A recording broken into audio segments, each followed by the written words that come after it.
welcome to Eden Fractal, meeting number 61. We are a couple minutes past the top of the hour, so we're going to go into the breakout rooms in just a few minutes. First, I want to just welcome everybody here. We've been hearing great conversation with Eric and Noam and Lisa and Tadas and everybody here. So thank you everybody for being here. Really appreciate it and great to see you all. And also thank you everybody for watching. I have a presentation that can recap recent weeks and the topics in the agenda, and also some really exciting events that are coming up. One of them being an open mic night, as you can see in Eric's picture right there, that we'll get into a little bit. If anyone wants to say hello or share a couple words before we get into the presentation, then feel free to do so now. The link to sign up at for the open mic night you can get at governance.super.site, S-I-T-E, governance.super.site. Sign up. Remember to get a, if you're performing, make sure you get a performance ticket. They're free. And if you're attending, get an attendee ticket. Awesome. Thank you so much, Eric. And yeah, that event is the open mic night being hosted at Lisa's Coffee Shop, built by Lisa, who's in the room right now. So thank you, Lisa, so much for all the great work you've been doing with Lisa's Coffee Shop. Actually, it was built by Eric and Duane. Lisa's Coffee Shop was built by Eric and Duane?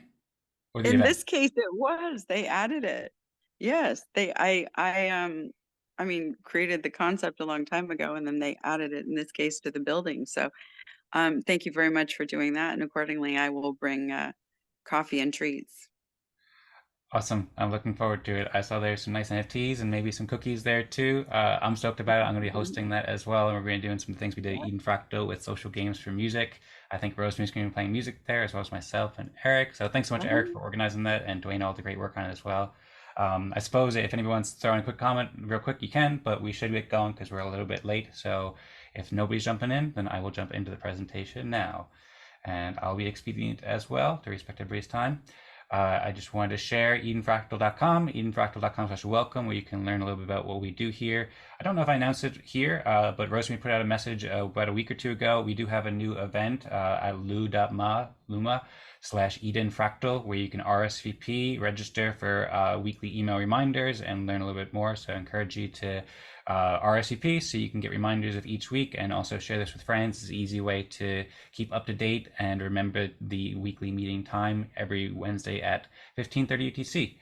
Rosmari put out a message over here sharing about the Eden Fractal starting, so thanks Rosmari, and encourage everybody to join the Eden Fractal Telegram group, t.me/edenfractal, for more discussions, and you can always find her messages at the beginning of the events around here.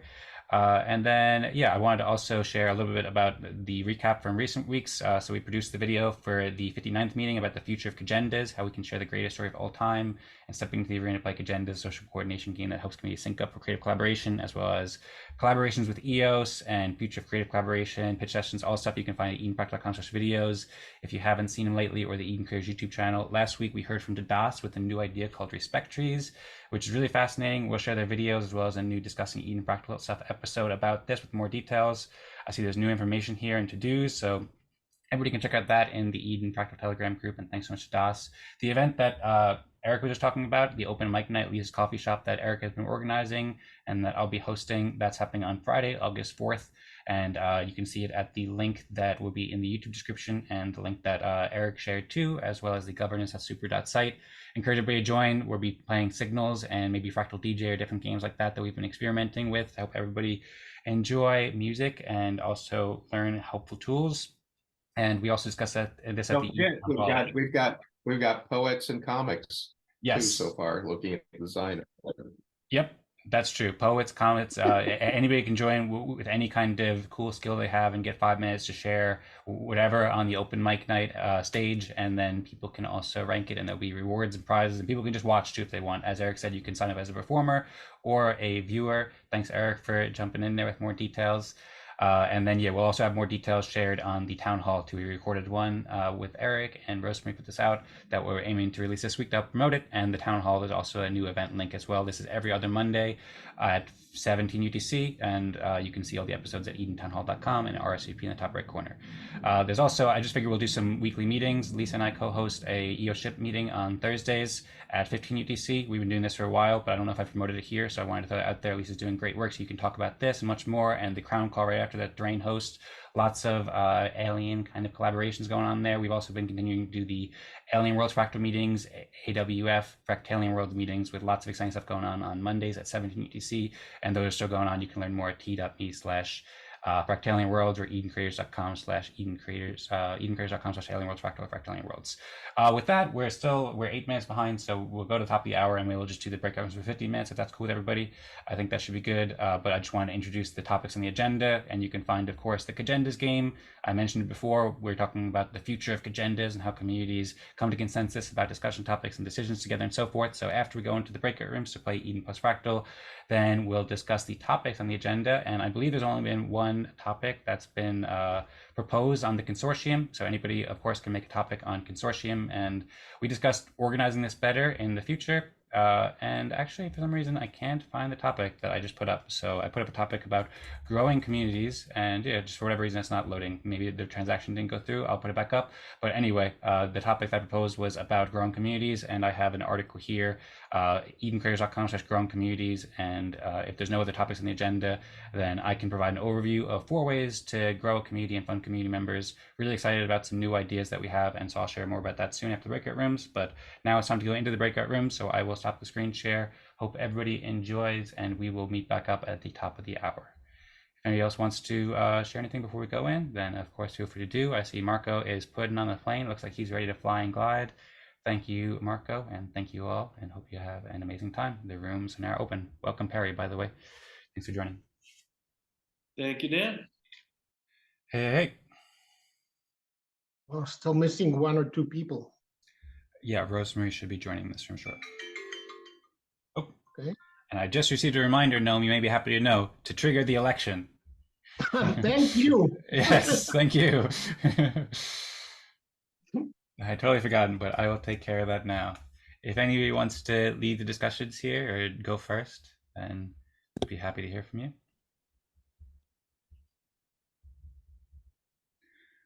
I see CAC up. CAC is unmuted, and we saw a brief glimpse of CAC and the cool looking hair and stuff. That's just to show that I'm a real boy. Okay, good to know. There we go. Look a little bit older than most would consider to be a boy, but a boy at heart, I suppose. All right, so does anybody want to go first? CSC, you want to go first, or Noam, or Duane, Rosmari? If anybody else wants to go first other than me, then I would personally appreciate that, because I'm working on getting the start election button ready to go so we can vote on chain without any issue.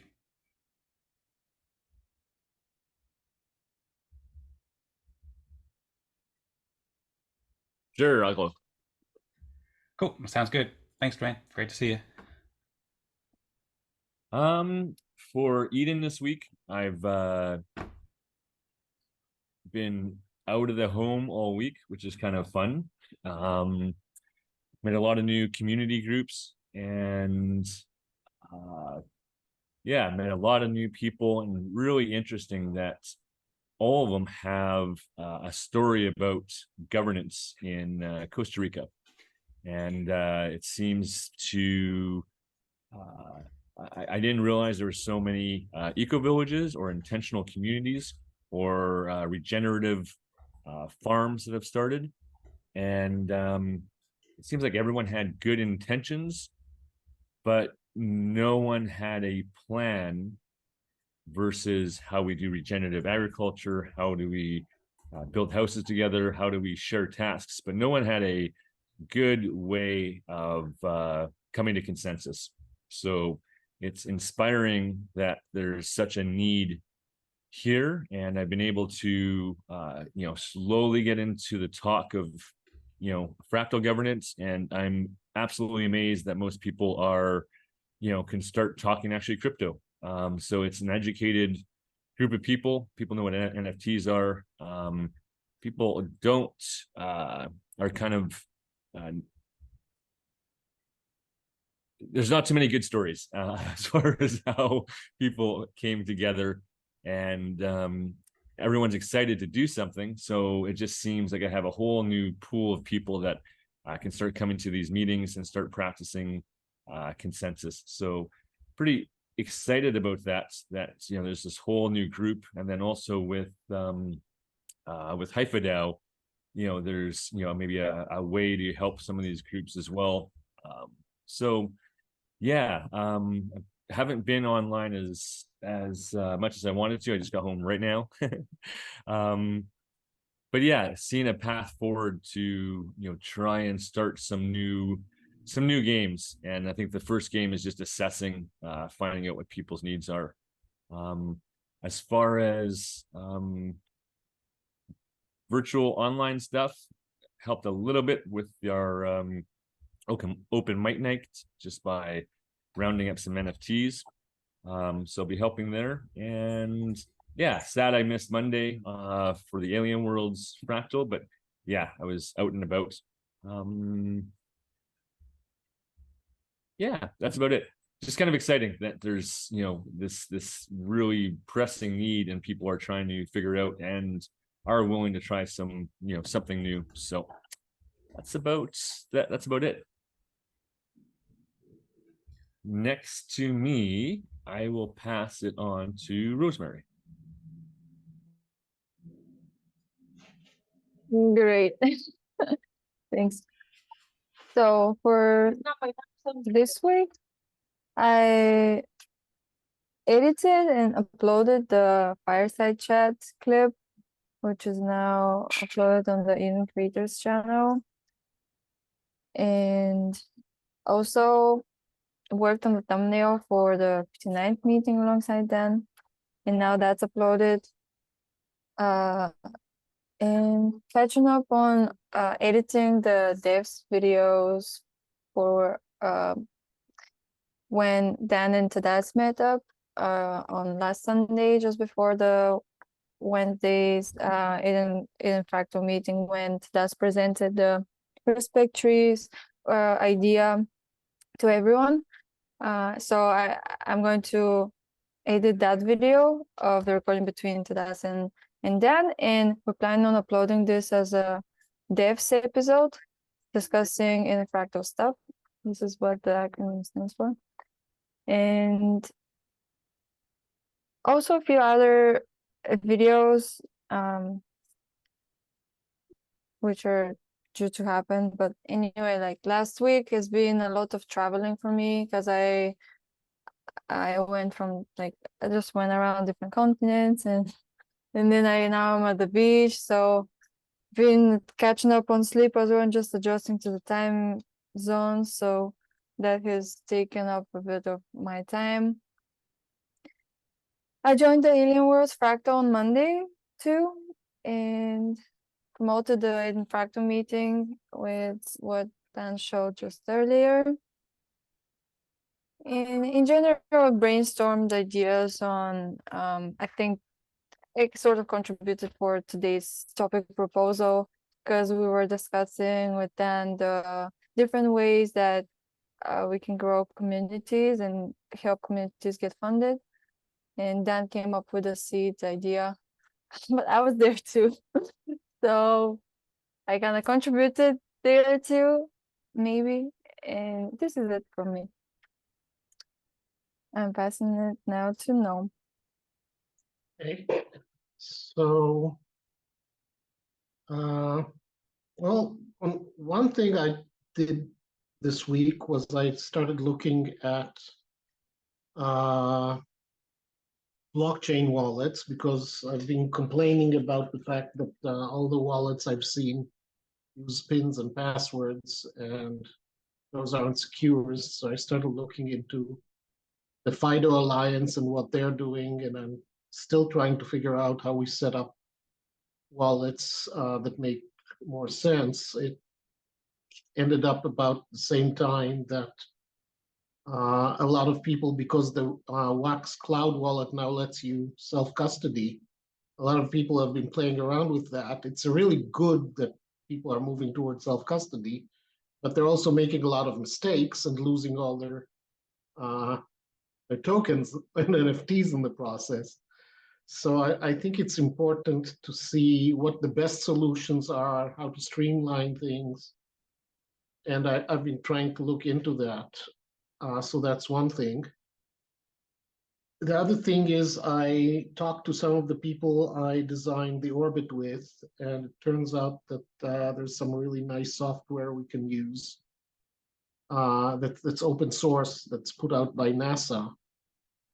And I'm working on designing very simple games like find out when the launch window is from Earth to Mars, or how do you get from the moon to that launch window, and a bunch of questions like that that you can turn them into quests in a game that will eventually happen. But right now I'm just putting together those individual quests. And the interesting thing about it is it turns out that there are two main opportunities to get to Mars. One is in 2033, and the next window is going to be in 2051. And that means that if we don't get ready and start stocking up, let's say 5 or 7 years before, we won't have everything ready to get to Mars in 2033, where the real opportunity is. It's the time when you have really nice alignment between Earth and Mars, so you can get there with a lot less fuel, a lot less resources. It's going to cost a lot less to get thousands or maybe even millions of people to Mars. And there's a lot of science fiction talking about getting millions of people to Mars. But if we want to do that, we need to educate the people who are building up the economy as to what's important, what isn't important, what's realistic, what's not realistic. Actually build a market where people are willing to trade those things. And I'm putting together the building blocks for that market. So I guess that's enough for now. And we already heard from Duane and Rosmari, so I'll pass it on to CAC. Okay, I just flashed myself. Can we see you when you're talking? No, I proved that I was real. I don't like being recorded. The past week I attended the first administrative/finance working group for Eden on EOS. So we're getting that group started. I'm currently in the process of working on a couple of presentations or pitch decks for a couple of initiatives that will bring value to not just EOS, but Eden on EOS as well. Not just financial capital, but human capital. And more of that information should come in the future of what those initiatives are. And I approved and executed the Eden Fractal 59 multi-sig. So since February 16th, I've approved 20 multi-sigs and executed 22 of them for Eden Fractal. And if there's any other questions, please ask. Thank you. Pass it on to Dan. All right, sounds good. Thank you very much, TSC. Great to hear from you, as I was saying before, and also great to hear from Noam and Rosmari and Duane. Really appreciate everybody's excellent work. I suppose I'll just jump right into my presentation here to show some stuff I've been doing. So the main thing that I've been most excited about working on this week is a new idea I'm calling Ceeds. It was largely inspired by, I had a conversation with Tadas on Saturday, and then I had a conversation with, as Rosmari said, she didn't take much credit for it, but she there's lots of really helpful ideas that she shared. We had a great discussion about it, and I think it's a major growth opportunity for our community and for all communities. It's still not super ready, but I'm going to introduce it a little bit here. I'm developing a brand around it. So I put together this website pretty quickly. I was also thinking of doing a similar presentation for the fractalien worlds, but then Pascal had a different topic. But yeah, there's a page I put together real quick at edencareers.com/growing communities, and I'll go through this in more detail during the actual during the community room afterwards. But basically, it provides an overview of 4 ways to grow community and fund community members. And then a lot of the stuff I just haven't written here, but I've written elsewhere. But basically, problem statement that like our community members need funding to pay bills and grow our community, and the world needs our community members to succeed as much as possible because the world needs these social games. And so I have some solutions here talking about different goods and services that I or different people in the community members are building and pros and cons of that, different grants and sponsorships and opportunities like that. The idea of respecting a token that the Fractally white paper proposed, and then also many different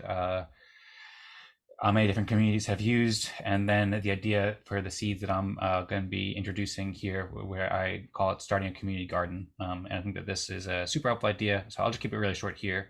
I'll get into more detail later, but I'm really excited about it, and I can share more details later.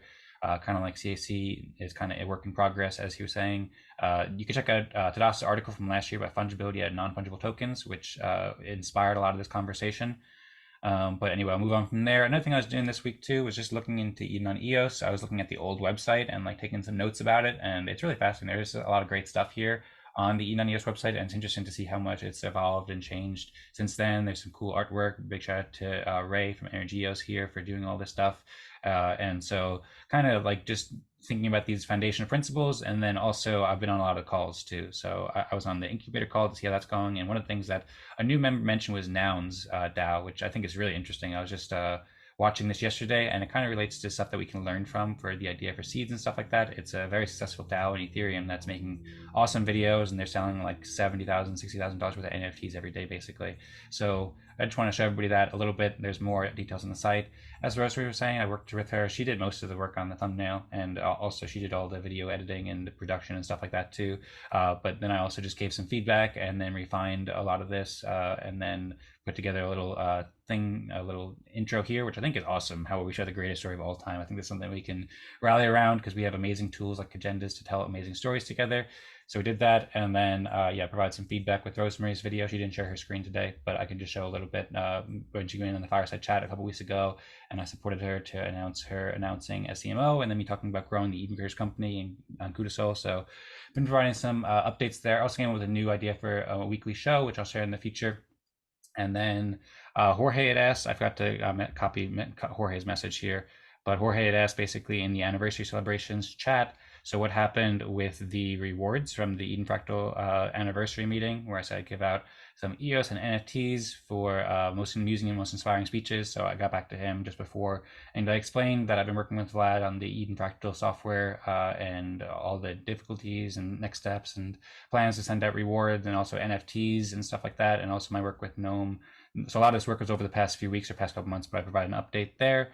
And then also I hosted the Fractalien Worlds Alien Worlds Fractal meeting there, and I've been working a lot to define like a creative vision for the Alien Worlds Fractal, as well as proposals that can help continue it and grow it as helpful as possible. Really exciting ideas here for Fractalien Worlds, and along with that, there's also I didn't actually change the edencares.com/Alien Worlds Fractal article, but that's associated with lots of details.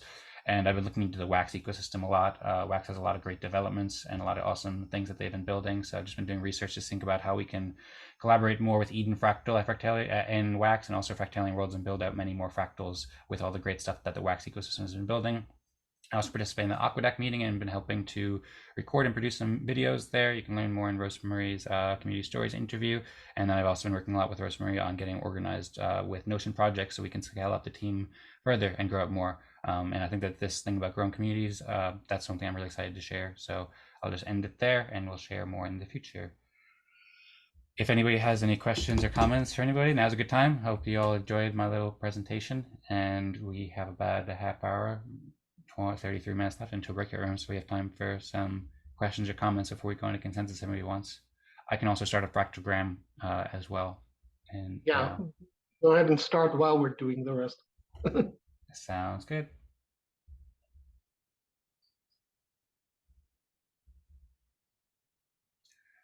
So, does anybody have any thoughts they'd like to share with anybody in the group now? Or questions?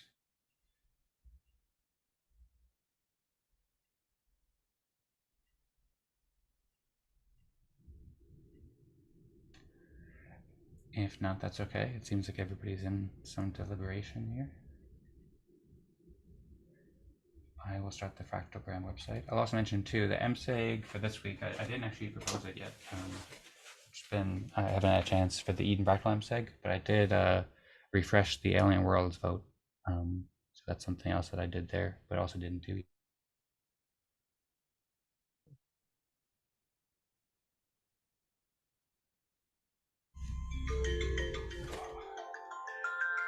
And maybe if nobody else has a question or comment, if I don't know, maybe Rosmari, you want to sing us a song or something? No, it's okay. Are you gonna Okay. sing at the open mic? Yeah, I'm going to sing at the open mic.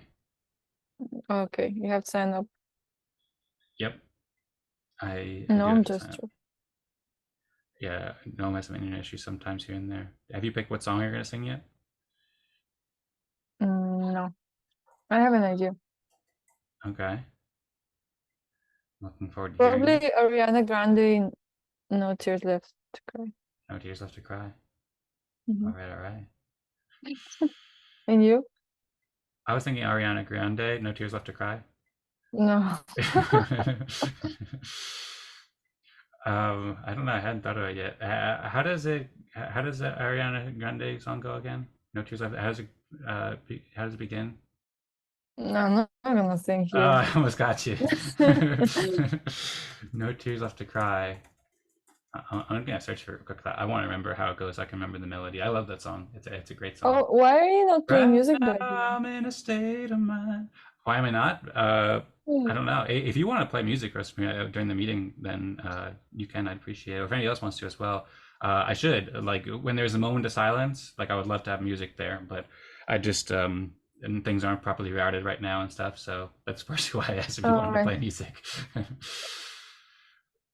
But it's something I definitely want to get going. I like how it's in the fireside chat. Stefan has it where like if there's some silence, he just puts on the music. It's pretty chill. I would love to start doing that, but just haven't got it all set up yet.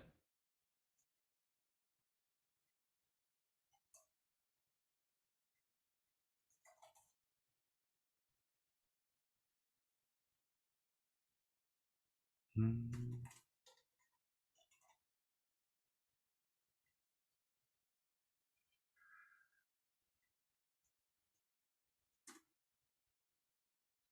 Okay, I just set the fractalgram group, and everybody should be in there now. CSC didn't get the invite, so I'll try resending it to you. And then yeah, going forward, Rosmi, if you want to help, I know you've been working on a bunch of great stuff, and you've been helping a lot with all that stuff. But if you want to take the lead on any like musical stuff and share it more, I can make you co-host in all the meetings. And that was something I was looking at with Slido. I told you I listened to the interviews with this founder Slido, and he was talking about how helpful it is to have like co-hosts. To be able and also play music. That was the two like foundational things. People asked him, what do you want to do to do better meetings? And they said play music and have a co-host. So if you want to help make music and stuff like Okay, that, if you can make me co-host. yeah, I can make you co-host for sure. I don't know if I can make you co-host right now for some reason. When we're in the breakout rooms, maybe it doesn't work. No.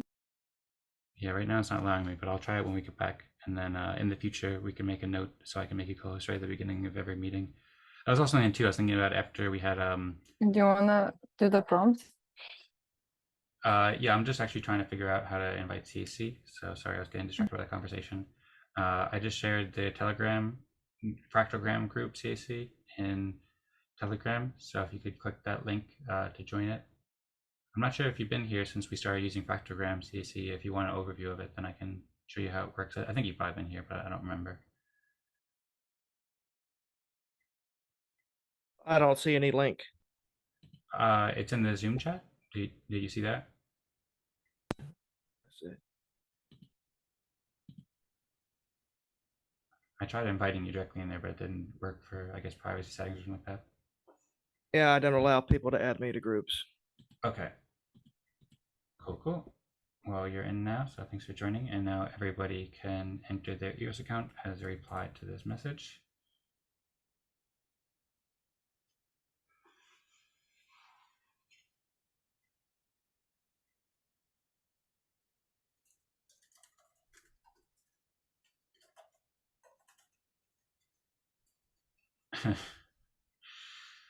I was just seeing Lisa and Perry also sent me the confetti to remind me to hit the start election button as they promised last week.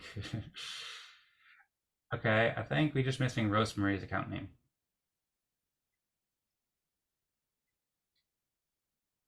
Okay, cool. And now we can go on to level 6 or first place. See who did the most for Eden Fractal.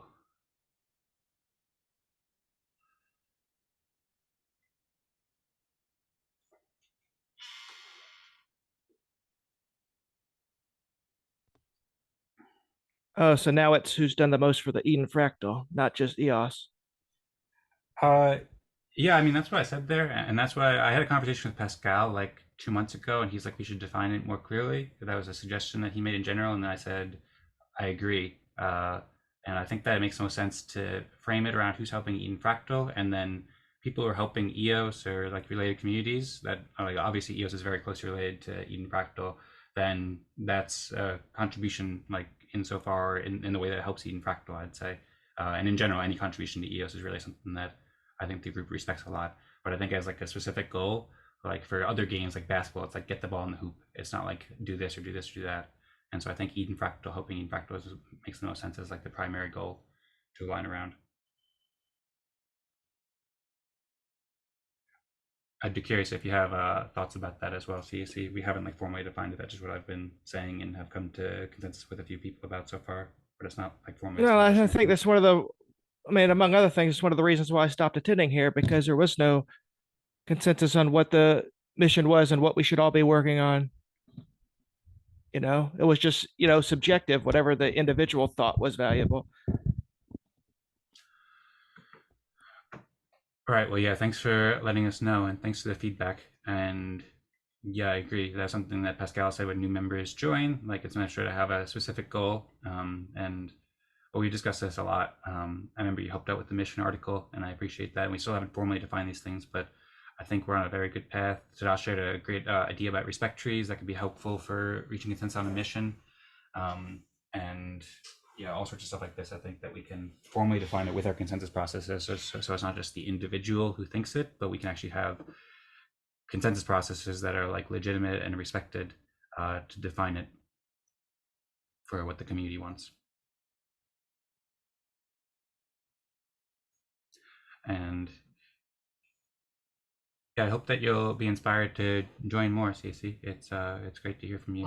We have 3 people voting for Dan and 2 people voting for Duane, and consensus hasn't moved in the last minute. I have no problem switching to Duane, but that wouldn't reach consensus if I just did it by myself. So, does anyone want to try and convince somebody to switch? Thank Sure. you. I would say the work that Dan's doing to support our group in a voluntary position should be recognized to keep this going and give him the respect. And I'm happy to expand this group into other terrestrial groups, but without the leadership and support of Dan, I wouldn't be able to do what I'm doing. So I would urge you to vote for Dan. Okay, we got consensus, I think. Okay, sounds good. Well, thank you very much, Duane, for the support. I really appreciate that. And I'm also stoked about what you're doing too, both in the terrestrial world and then also at Eden Fractal and in alien worlds with fractals and stuff like that. I very much appreciate that, but I'll accept that and thank you. And I will put it at the poll for level 5 or second place. Okay, the poll is now out. Huh. For some reason, I can't vote.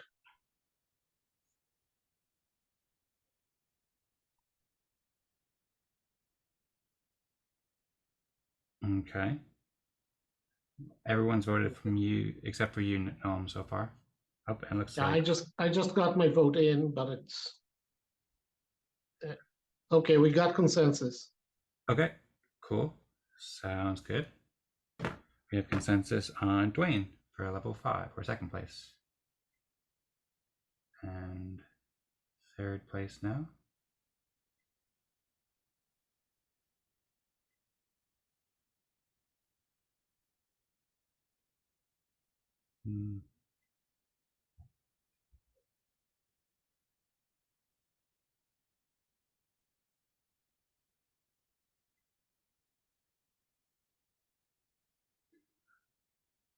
And it looks like we have consensus on CAC for level 4.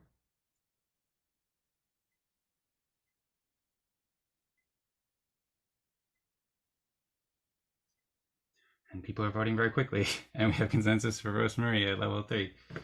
And then that will have Noam at level 2. I just want to say, really appreciate, I'm excited, Noam, for the foundations that you're setting. That sounds really exciting. I'm looking forward to learn more. Also, I saw your message recently about the social games, the short-term social games. I'm sorry I haven't replied to that yet, but I'm very excited to learn more and collaborate there. And then, of course, what was it, no? Yeah. Whenever you have time, let's just get together. Okay. We also still need to get together with, was it Martin? Yeah, I sent an audio message to Martin. I just haven't heard back from him. So my schedule and like to-do list has been crazy, just trying to catch up on everything. Okay. So, but I sent it. I'm just waiting to hear back from him. But if you want to reach out to him, in addition, at some point I want to get back to him because I think that getting started with the fire hose and Pinex and stuff would be awesome. But yeah, I figure right now I'll just wait for a little while. Who wants to be a delegate this week?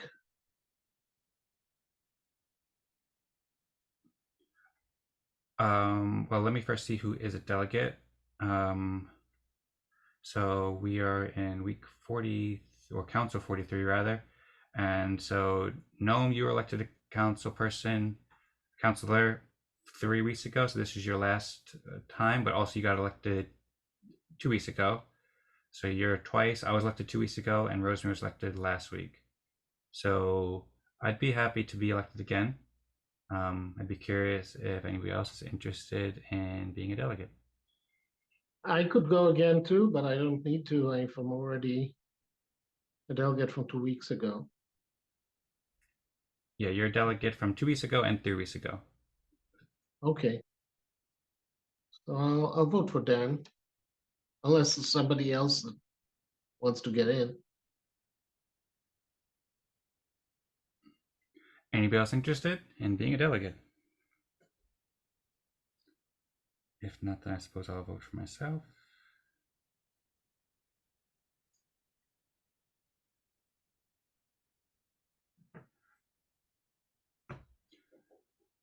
Okay. And it looks like Unanimous. we have reached consensus. Sounds good. Thanks everybody for the great game. I also kind of want to thank and make a special shout out to Rosmari as well. I just, well, really appreciate all the work that you're doing, and you got level 3 today, but like obviously what you're doing every week is worthy of a level 6, and I know you got level 6 the last couple of weeks. And I also wanted to respect CAC because I really appreciate CAC signing all those msigs. That is really important. We have a bit of an issue because there's only so many people who are active on the msigs, and so I appreciate CAC being here. I know he's done a lot of great work for Eden in the past, and appreciate him helping with Eden on EOS and with the msig, so I wanted to respect that. But yeah, obviously Rosmari, you've been doing a huge amount of work that's awesome and super helpful, so I want to just say here on the record, thanks so much.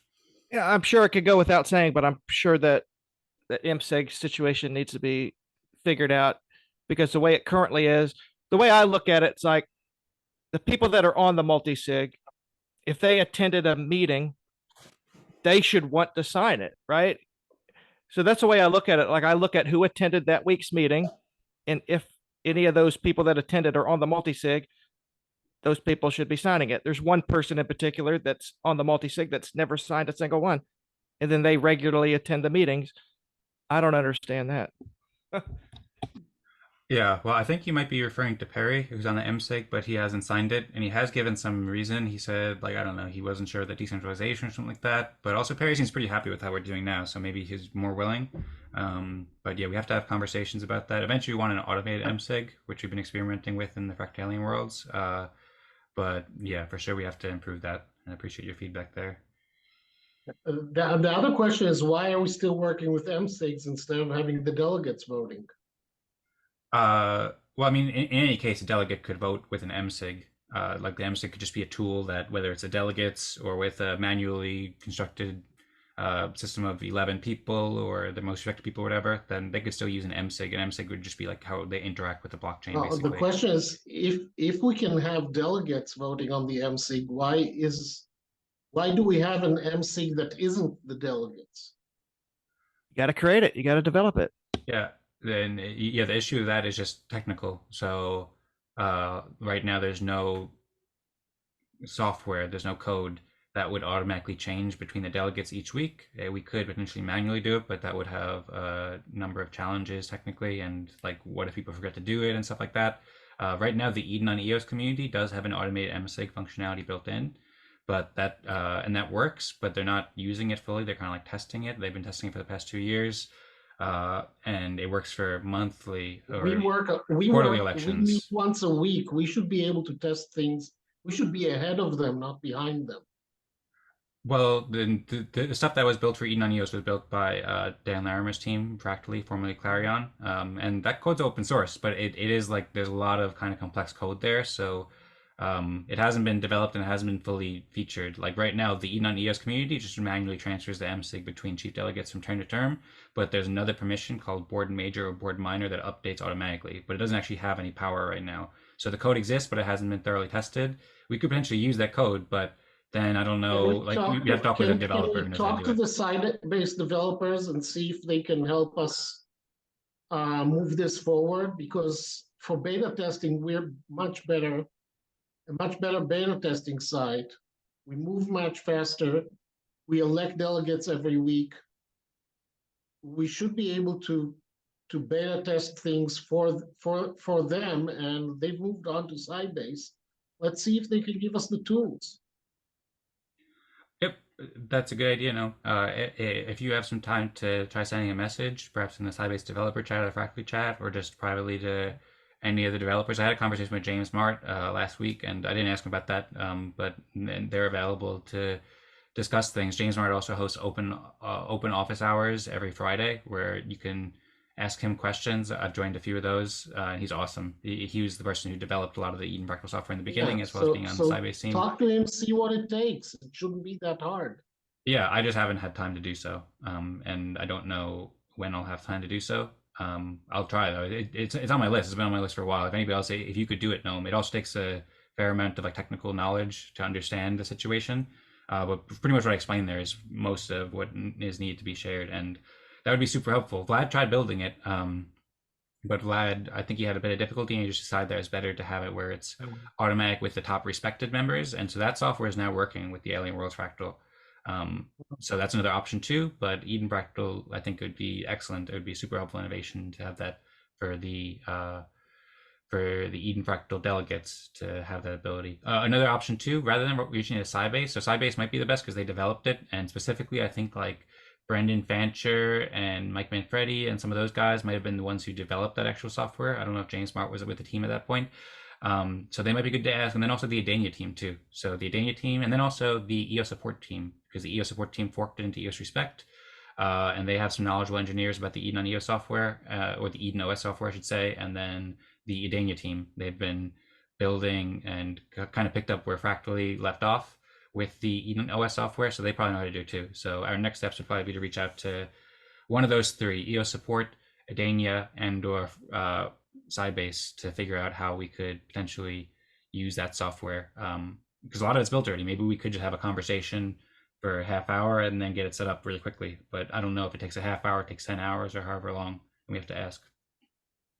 There might be the possibility of beta testing and us using hypha if we decide to go over there to try out those tools. So I'm not completely sure, because we're just starting to use it as well, but might be, it's diverging from the original code, but that's that you're talking about, but it's a possibility. There's DAC and DAO tools and maybe so maybe something to investigate. Maybe next meeting I'll come back and see if that's feasible and get you guys into hypha, at least to try it.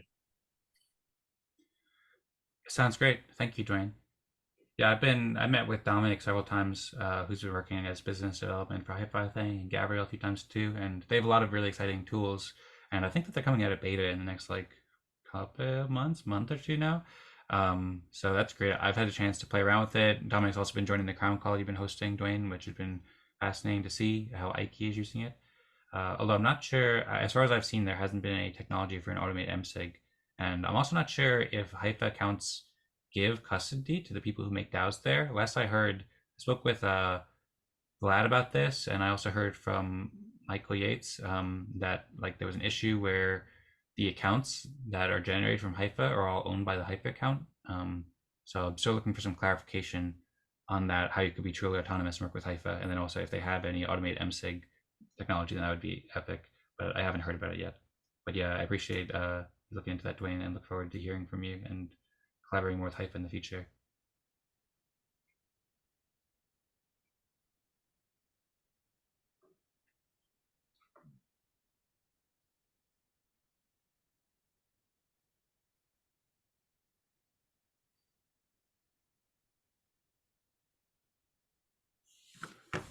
All right, and it looks like we have 10 minutes to hang out and stuff. I posted the consensus results in fractalgram, so if you haven't already, then please go click where it says here. Results can be submitted here, and then Dan, you're the only one who hasn't submitted yet. Oh, okay, thanks. I did just submit it though. Maybe it just hasn't refreshed on your page. I probably should have checked before I said that though. Oh, so I should be able to see it then. Yep. Okay. Cool. Well, yeah. Does anybody else have anything you want to discuss with us 10 minutes? If you wanted to know, I'd be happy to hear more about your ideas about like social consensus games that can be done much faster in like a minute or two. Or if you wanted to save that for a more private conversation another time, then we could, of course. Or well, we can talk about it here. Maybe get some input from Duane and Rosmari. The social games I'm thinking about are, very simple. If you want to reach consensus between two people, it's just, well, let's both get to vote on the same thing. But you can make it to pick the same letter. You can pick A or B, and let's see if we can reach consensus. The interesting thing is, what if you can't coordinate? What if you can't talk at all? Cut it down to the point where you don't have a presentation, but you still need to agree to reach consensus. So how can you do that? And one of the ways to do it is to let people talk for a few seconds, or and then they agree on something. And people who can't agree, one insists on picking A, the other insists on picking B, they end up losing. And whatever they stake gets divided between all the people who reach the consensus. And this is a very simple game. It's just a starter game. It's part of the educational process. I mean, it's obviously so trivial that it's not that interesting in itself. But it's a start. And then you say, well, what if they can't coordinate, but they have a hint? So, for example, if you say, it's a good idea to pick A, and you never get to talk to the other person that's playing. So he can pick B if he thinks you're going to pick B. And the reason that game is interesting is because that's what all the blockchain oracles are based on. Blockchain oracles are based on people reporting the truth. And one of the problems with blockchain oracles is that a lot of times people don't report the truth. Instead they report what they think other people are going to report because they have an incentive to do it. So it becomes an interesting thing where, okay, if we all pick the truth, whatever the truth is, we should be able to reach consensus on it. But if we can't coordinate ahead of time, we can't discuss, we can't convince each other, how do people reach a consensus? So one of the examples, I think I've given it in one of the previous times we talked, is you tell people to pick between red and green, and you never get to talk to the other person that also has to vote, but you have to guess what they're going to pick. And I think most people from cultures that have traffic lights or red alerts are going to pick green because that's what they expect the other person to pick. And that creates something that's more of a social expectation. It makes it a social game and makes you realize that oracles work more on the red-green model than on the is 2 plus 2 equal 4 model. Well, when 2 plus 2 is equal to 4, you're probably going to get consensus on that. But there are a lot of math questions that people consistently give the wrong answer. And if I had to pick the consensus, if I was getting rewarded based on whether I agree with the consensus, I would pick the wrong, I would knowingly pick the wrong answer because I know that everybody else will. And then we start asking ourselves, well, how do we set up these social games so we actually do get reporting of what's true rather than get reporting of what you expect other people to agree on. And we can develop, those very simple games where you don't have a lot of coordination. Sometimes you can have pre-coordination. So, pick a number between 1 and 10, but we suggest you pick 5. And then see if everybody actually picks 5. Or have the pick a number between 1 and 10, and then divide an equal reward between the two numbers that get the most votes. Now, at that point, you have an incentive to be in the smaller group because then the reward is going to be divided into a small, between fewer people. So if you think more people are going to vote for A and less people are going to vote for B, but B is still going to be the second most common one, you have an incentive to vote for B. But you wouldn't vote for F because if nobody's going to pick it, you get nothing. So you can design the reward structure in order to make people report things that are closer to the truth or closer to what they think will be the truth. It's an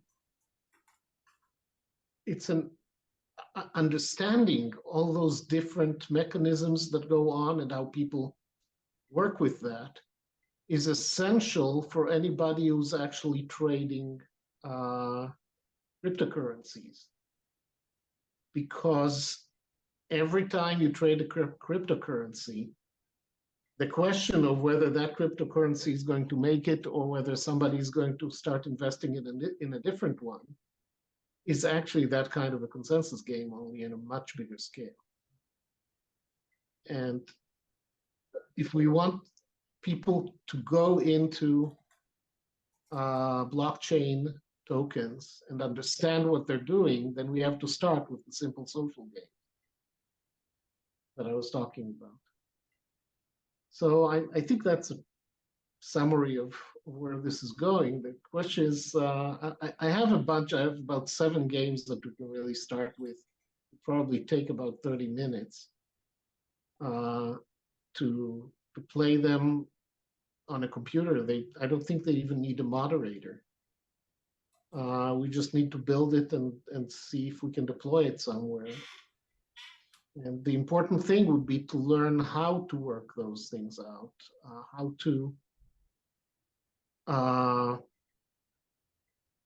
write clear instructions that everybody can understand and that lead to consensus rather than leading to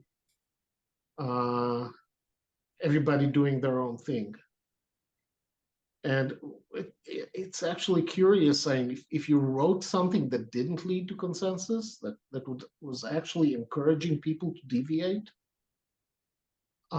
those games will be more profitable, because if everybody reaches consensus and everybody has to stake in order to get into a sustainable game, then, well, I put in 1 EOS, I get 1 EOS back, nothing happened.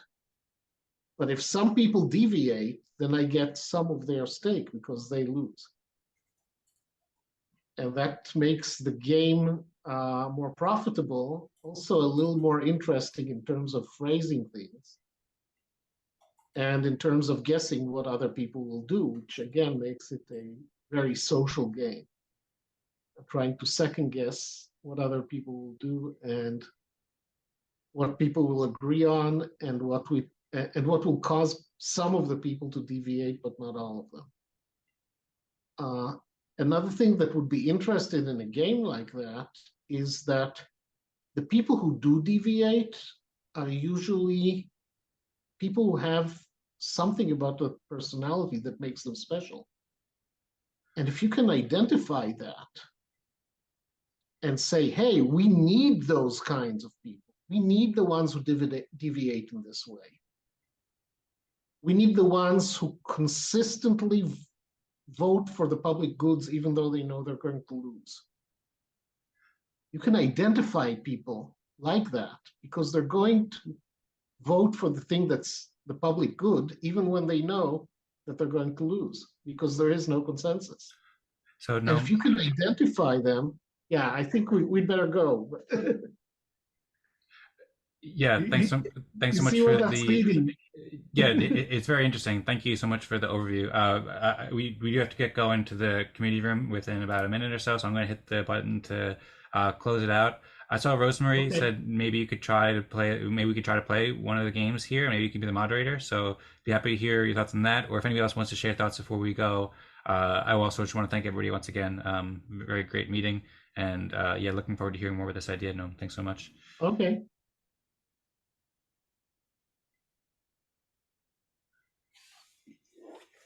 I'm going to. So we need to leave the breakout room, right? Yeah, I mean, if you want to stay around for 60 seconds, then you could. But oh, he's gone already. So shall we meet him back there then?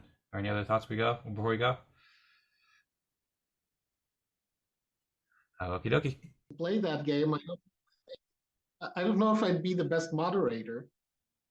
I can write it up to the point where maybe we won't need a moderator, and then we just need a programmer and somebody to get the game started. But I would like to get your comments on it, because my phrasing is very dry and mathematical. And if we want people to actually start playing it, we need to, we might want to add some pizzazz to it. So I'd love to show it to you, Rosmari and Dan, and anybody else who wants to, and get some feedback. Sounds great. Before on to the programs. Oh, there we go. It looks like maybe Rosemary figured out how to do the sound effect. Is that correct? Even though Rosemary's muted, so I don't know how she did that. She hacked into the system. Where are you, by the way? You see the Zoom app. Which beach are you on? Okay. Yeah. What was that, Rosemary? Yeah. I just tried it. Yeah.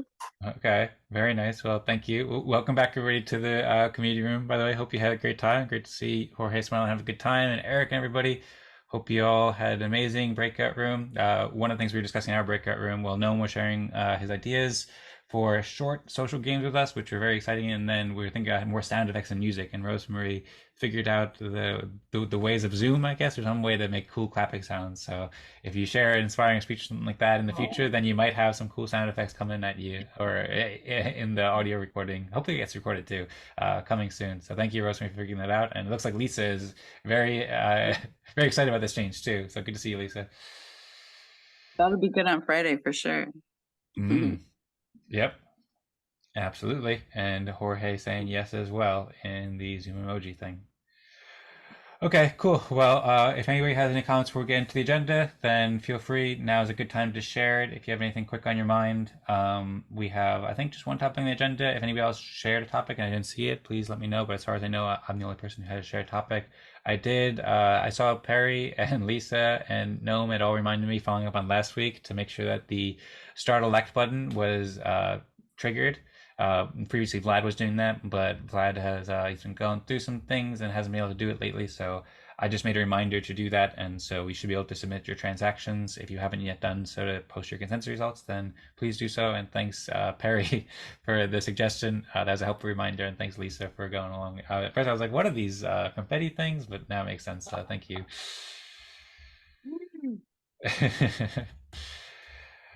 Yeah, I Okay. told him we should tell him what it was for. Okay, cool. For anybody who's not familiar, I think I explained it there, but there was a little technical issue that was resolved by me clicking that. So they gave me a reminder. And in the future, working to decentralize that so more people can do that. Vlad has a software development coming that will make it much more automated. But for now, that's where it's at. And the reminders will solve our issue, I think. All right. So I think that we can get into the topics on the agenda. And I will just pull it up in just a moment here. I'm really excited to share this topic with everybody. I think it's very relevant and helpful for what we will be doing in the coming weeks and months and years and stuff like that. I have a really exciting plan that it's not quite developed. I'm going to share kind of an outline of a bunch of different stuff and just kind of start up a conversation, and very curious to see what everybody thinks. And I think I have an idea that is super helpful for us all that I'm excited to share and provide a little bit of hints for it. So I'll share the screen here. Welcome everybody back to the community room. Hope you had a great time, as I said before.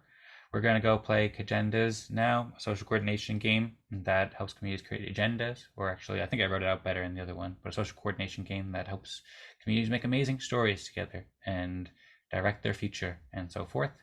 Everybody can make topics on the Eden Fractal Consortium rather, 4 topics on the agenda each week, and whoever makes a topic and gets the most votes will be one to present it first, and then we can take it step by step there. Right now, I think the only topic has been my topic for growing communities, and I'll provide an overview of 4 ways to grow a community among community members.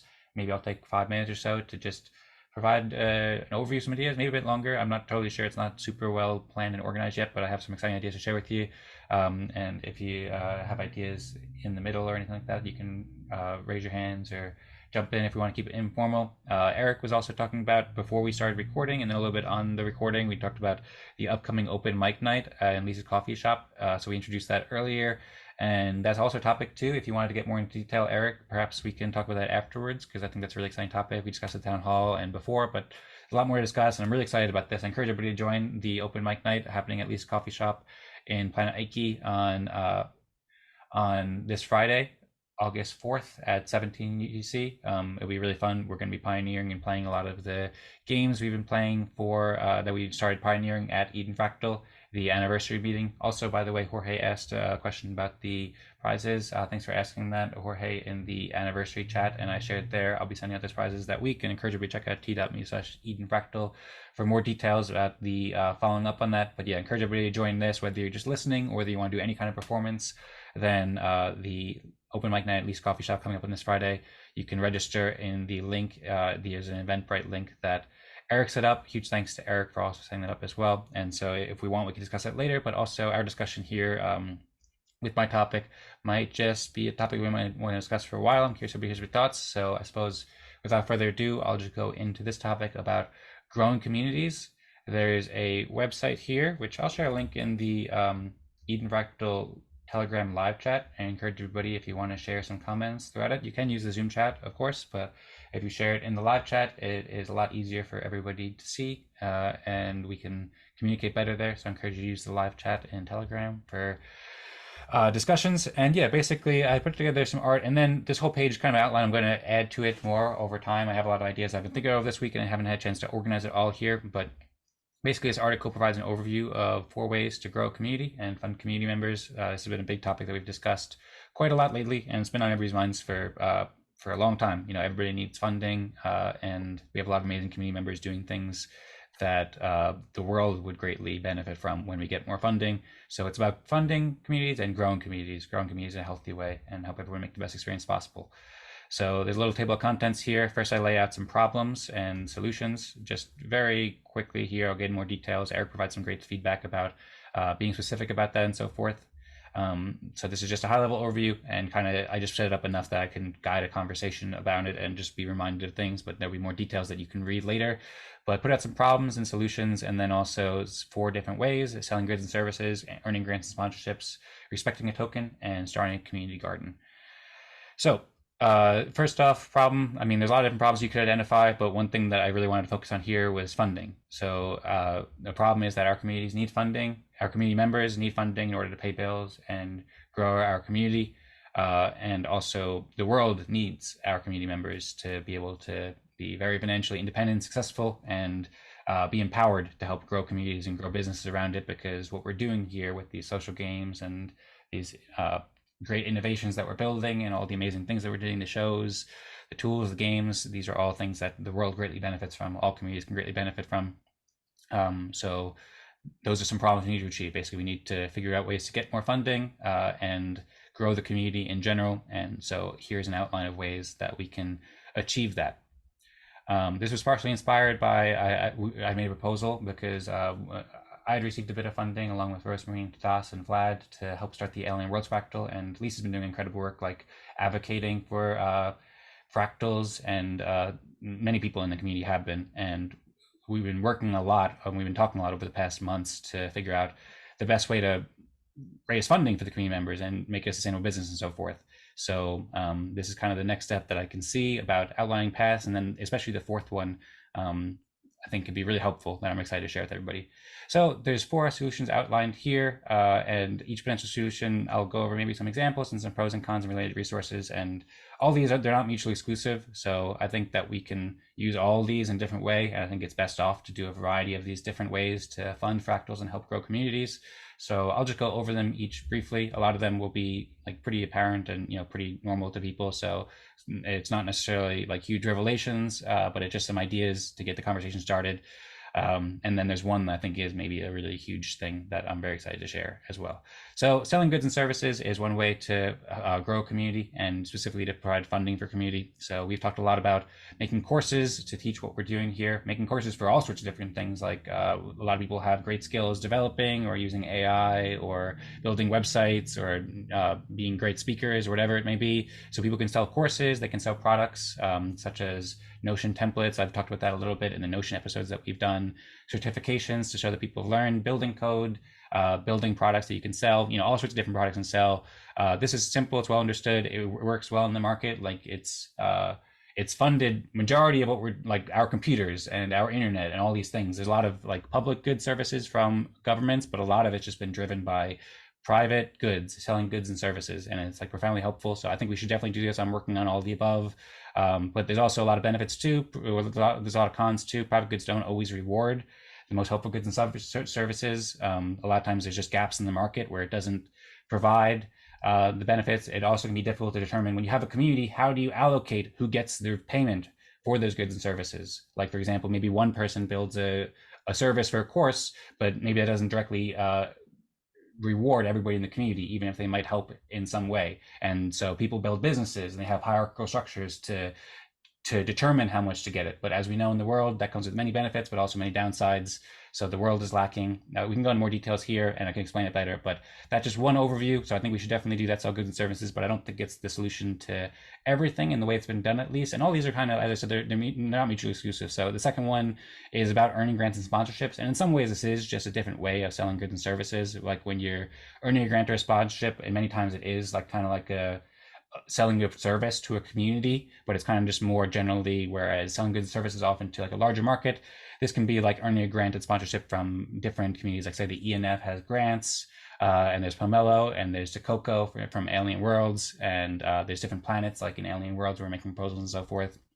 And this can be great too. Like oftentimes you make a proposal and you say, here's the service I want to provide to help EOS or help Alien Worlds or whatever it may be. And then they can sponsor it. There's a note here about a article that Tadas had written. I had a conversation with Tadas, huge shout out to Tadas, We discussed this week, and he shared a lot of ideas that helped inspire this, as well as discussing with Rosmari. So thank you both for all the great inspiration and great discussions. Tadas had written an article here, which I think that we should look into at some time soon. I encourage you to check it out, Rewarding Fractal Contributors Without Issuing a Token, where he talks about how basically there could be like a nonprofit that is helping to support a community like Eden Fractal and is respecting people with the sort of fractal distribution with the Fibonacci algorithm and stuff like that. So earning grants and sponsorships can be both like a one-time thing, like just earning a grant and sponsorship of however many dollars or whatever currency to do X task, or there's also potential for recurring sponsorships and grants and stuff where, say, for example, the ENF could say, just like how Patrick said, I'm going to give out 100 EOS a week for all the participants in the Eden Fractal msig and stuff like that. You could have it potentially set up where the ENF says, okay, I want to go and take from the ENF's account and send 1,000 EOS a week and split it to everybody who's here, so everybody gets more funding or something like that. So that's an option. I think we should look more into that. I recommend people to read the article. There's a lot of pros to this. I mean, it works quite well. There's a lot of great grant opportunities. I think we should definitely explore these more. There's also some limited cons too, where, well, for one thing, you can have that system where community, something like the ENF is rewarding everybody in the community, but also some funding opportunities are just to one person or to a couple people. And we also want to be able to, you know, support one person for sure. If they're doing a huge amount of work, they should get a lot of reward, but also we want ways to reward the entire community as well. And there's also just limited amounts of funding opportunities. It takes time to build and stuff like that. So this is a great option. I think we should do this more. Encourage everybody to make it. There's several proposals coming out soon, so I'm working on these as well. The third option is respecting a token. This is something that, I mean, it's been done in many cases before. You can think of US dollars as a token, or you can think of Bitcoin or Ethereum or EOS. These are like respecting a token. This was also laid out in the Fractally white paper too. And rather than calling it a token, they called it respect, which I think has a lot of elegance to it. It's an amazing thing that they designed here. And it's a lot of the original vision of what brought us here to Eden Fractal, and it's what we've been building on for the past year and a half or so since it was released. I encourage everybody to check out the website, fractally.com, and you check out the white paper, or also in the keynote video where Dan Larimer explains it. But the white paper talks about, like the first pages, it talks about how what Fractally provides can provide a powerful force for human advancement by making it profitable to contribute to public goods. And that's like a profoundly helpful thing. This paper is so helpful. The first 10 pages or so go into the idea of what is respect and earning respect and so forth. And yeah, there's a lot of amazing things that we've discussed and a lot of people here know about already, so I won't go into too much detail. But that's a way, like similar to how Bitcoin, for example, it attracted so much value and it funded this community out of nowhere because it didn't exist. And now it's got trillions of dollars worth of funding in the ecosystem, or like $1 trillion. And same with Ethereum and all these different things. It can be really helpful to fund public goods, but also there are some issues like with regulatory clarity about it. And also, well, there's some other things we get into as well, and there's other opportunities here, but I just want to lay that out. This is an option that so far we've decided to have it where we respect the token, but currently it's a non-transferable token. It's Eden Respect here, just to make sure that everybody's safe, and also we're doing it and growing in a beneficial way. We can get more into detail about this. I'm curious everybody's thoughts. And the last one I'll introduce is starting a community garden. This, I don't know if there's an example of this. I mean, in a way, there's an example. This is kind of how communities have grown for a very long time.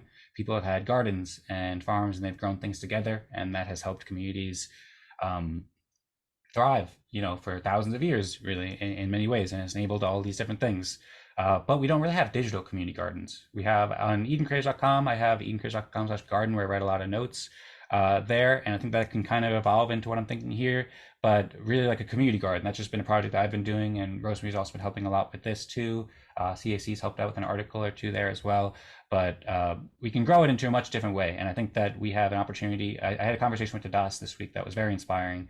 Tadas had written an article called Fungibility Out of Non-Fungible Tokens. That he wrote this in October of 2022 after the Genesis Fractal disbanded. There's also an article from Andrew Ware about like personal respect or something like that. That's related. I have an article about it that I haven't pulled up yet. It's a little bit confusing. Tadas himself said it was a little bit confusing when he first wrote this, and it took me a while to wrap my head around it. But now I think that this article provides a pretty key to solution for how we can raise funding for everybody in the community and do it in a way that I think it provides the best of both of all worlds, really. I think it can inspire a generation of entrepreneurs, get people, provide people opportunities for funding in the relatively short term. There might be some things that we need to build. It goes amazingly for storytelling with the Eden Fractal and gardening. And I think it provides a huge new level of decentralization. In Tadas's article that he wrote here, just as a high level overview, he had written that to create a fungible token, you don't need an issue. You only need a protocol that anyone can follow to issue NFTs that can become part of the fungible token set. And this reveals the power of human consensus. A community that is able to reach consensus on this set of NFTs it respects and provides utilities for creates a fertile ground, a gardening metaphor for ecosystem to create a fungible token for them by treating their respective NFTs as fungible. Effectively, you have a fungible token with an unlimited amount of independent issuers. This is another level of decentralization. So whereas the system laid out in the Fractally white paper, it has basically one token that people can respect for each community. I believe that what we can do here is we can start a community garden where everybody can create their own seeds. We can call them seeds. They're NFTs. People can create a different amount of seeds depending on the ranks that they get in each weekly meeting. And then people can accept these seeds as a way to share goods and services, both in planting them or in giving them to each other or selling them to each other in different ways. So I can go much more into detail about this. I've been writing a lot about it, and it's not fully prepared yet. I started just curating some art, and I just wrote a little bit. That's kind of like a very high level overview. So maybe it's confusing right now. Happy to go in more detail. I see Tadas just shared more ideas in the live chat too. So I'll maybe pass it to Tadas in a moment and encourage everybody to read that. I'll also just say too, these are some of the links I shared. One other thing that I just heard about yesterday from a member of the Eden community was this called Nouns DAO. It's in Ethereum, and this has a different system, so we wouldn't do anything quite like this, but it has some very interesting inspiration. They have a system where they sell one NFT every day. Their NFTs look like these characters with these glasses. They're kind of goofy and funky and fun and stuff like that. They sell NFTs for approximately 30 ETH every day, which is something like $60,000 or so. And then they use this to create like really high quality content and videos. Like they funded documentaries, they funded public goods, code development, and so forth. And this woman here, she has a really interesting intro video about how she got like funding to create an acapella where they talk about nouns and stuff. So it's really interesting. It's quite well done. It provides a lot of opportunities and ideas about how NFTs can help communities grow. And I think there's a lot we can learn from them. So I just wanted to introduce that briefly as well. But yeah, really, I just wanted to kick off this discussion, see what everybody thinks. I can go into more into detail about this community garden. People have questions or want to discuss whatever is here. And I'm really excited to share more details about you. Thank you all for listening. I will stop my screen share here. And if anybody has any thoughts, we'd happy to hear from you. Perhaps Tadas, I see you're on camera now. If you want to follow up on that first, then we'd be happy to hear from you. Yeah, Tadas? Yes, thanks, Dan. Thanks for presenting my idea. Yeah, so that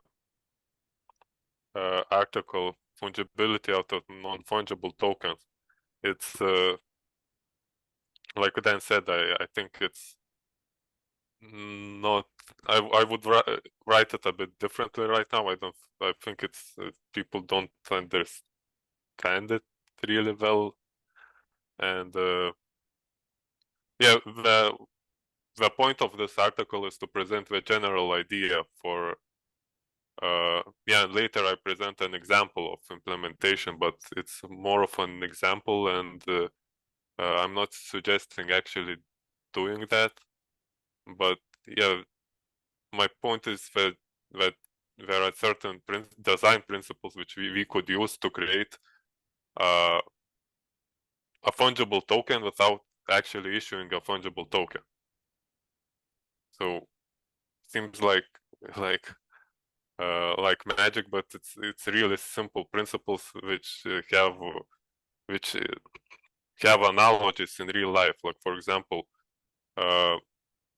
let's take real physical cash. Every dollar bill is unique, so every dollar bill is sort of an NFT. Yet we consider them fungible. We consider that $1 bill is any dollar bill is interchangeable with any other. So this means that it's our we basically have consensus as a society to treat them as unique if they have certain properties. We can apply the same principles here. So imagine that anyone could issue an NFT, But if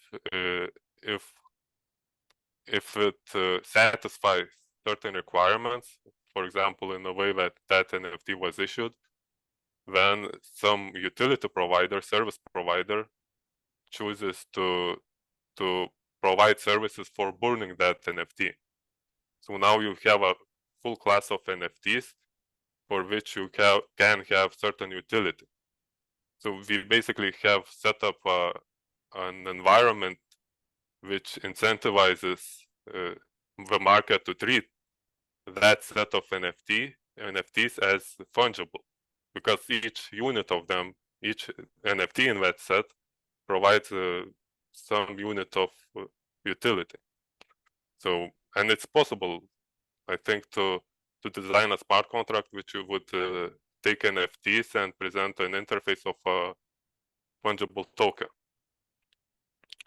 So that's the general idea, and there are still some details lacking here, but yeah, and it requires more work to like to answer questions like what would be the utility, like who would be able to create those NFTs and so on. But yeah, my idea is to share this, because it will take me a lot of time just to come with a design. So I would welcome anyone who could help me in researching in this direction. And I think it's clear, like what are the benefits of that. It's that the issuance of this fungible type of token, which is created out of NFTs, issuance would be totally much more decentralized, and I think much harder to attack legally, like from the regulator perspective. Thank you so much, Tadas. Great points. I had a lot to share there. I see Perry unmuted, but Jorge had his hand up. So if you want to go next, Perry, then I'll pass it to you. But first, we'll go over to Jorge.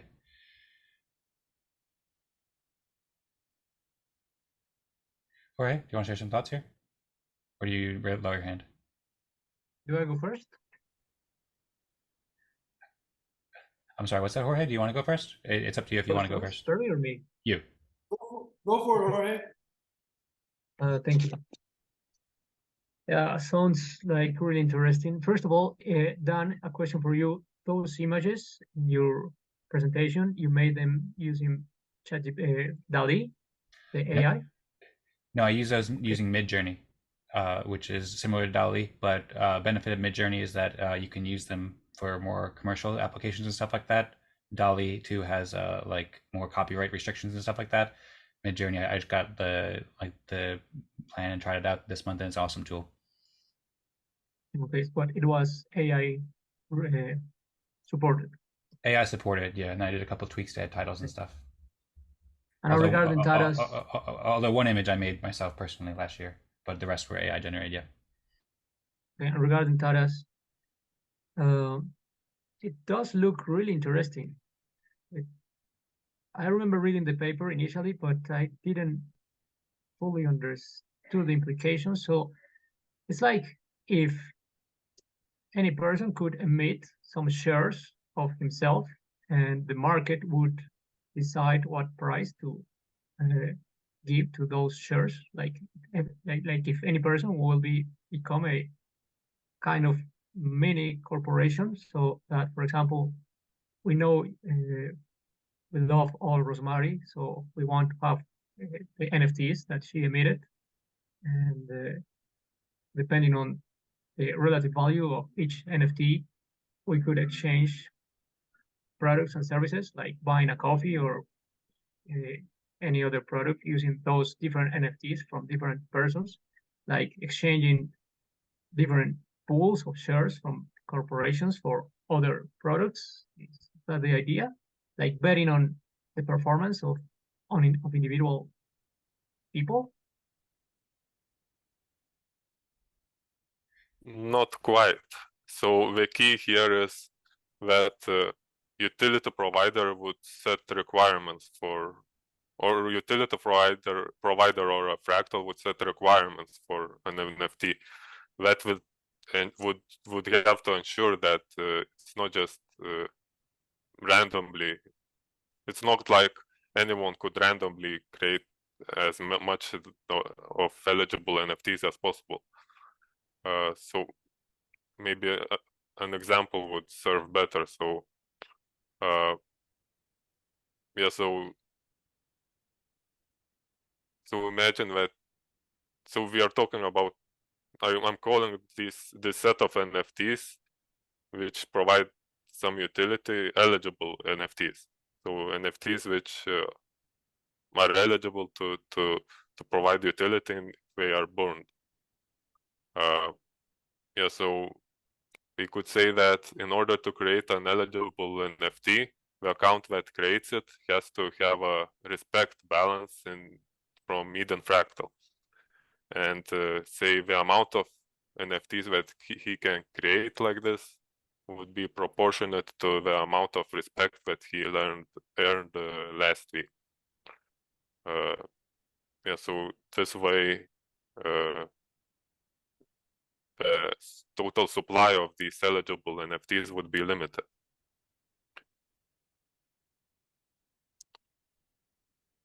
Thank you. Interesting. Deep. Thank you very much, Jorge and Tadas. If you guys don't have any further comments, then I suppose we can pass on to Perry now. Well, I haven't had a chance to read the article, but what I'm hearing is very interesting, and I'm hearing like a form of it's a mix of a form of a barter system. It's like a form of barter with NFT, and it's interesting because what we're trying to do, I mean, let's be frank, what we're trying to do is avoid all the legal issues. And barter is not illegal everywhere. And there are some models that are accepted that not necessarily are barter, but are acceptable models of exchanging value. And one of the interesting ones to me is the high art market. You know, where these expensive pieces of art are auctioned off. And that is well known to be a way that the very wealthy store their wealth. And they've done it for years. It's a very bizarre market, right? I mean, it's very strange where somebody with a lot of money can go in and they among themselves they can bid up the price of a particular piece of art, and they're essentially storing $22 million in something that they either keep in their home or they keep in a vault, and then they can take that, and over time it can raise in value, and then they can resell it, and that's okay. That's perfectly legal. But yet a group like ours has to kind of think creatively of how we can just trade among ourselves. So I'm interested in hearing that article, and I got to say, Tadas, I mean, with this idea and the idea that you introduced today regarding DAOs on an EVM, and then the week before the idea that you introduced with the tree, you're just a machine right now. You're just coming up with all kinds of great ideas. I don't think you have enough time. I don't know what you're going to do with all these. I think it's great that you're coming up with them, but wow, we need to get some developers under you. Do you have anybody working for you? Nope. Why Yeah, don't you ask in the Metaverse Developers group if anyone wants to help you out? yeah, good idea. I should do that. Yeah, so most of these ideas are actually I've been I came up with this a lot earlier, and now I'm just sharing them. And I already shared most of them. It's just that it's hard to well, maybe I didn't spend enough time like sharing in the right places, but yeah, to get it through to people. Well, yeah, thanks a lot for the feedback, Perry, and Tadas. I agree. We should definitely aim to help support Tadas's ideas and help raise more funding, as well as everybody in the community here. And we all kind of are working for each other too and helping promote it too. But yeah, for sure we can grow, and that's kind of a big part of this discussion about how do we grow and how do we fund each other and stuff like that. I see Jorge has a hands up. I think I could also jump in with a couple comments too, or do you want to add something else to this?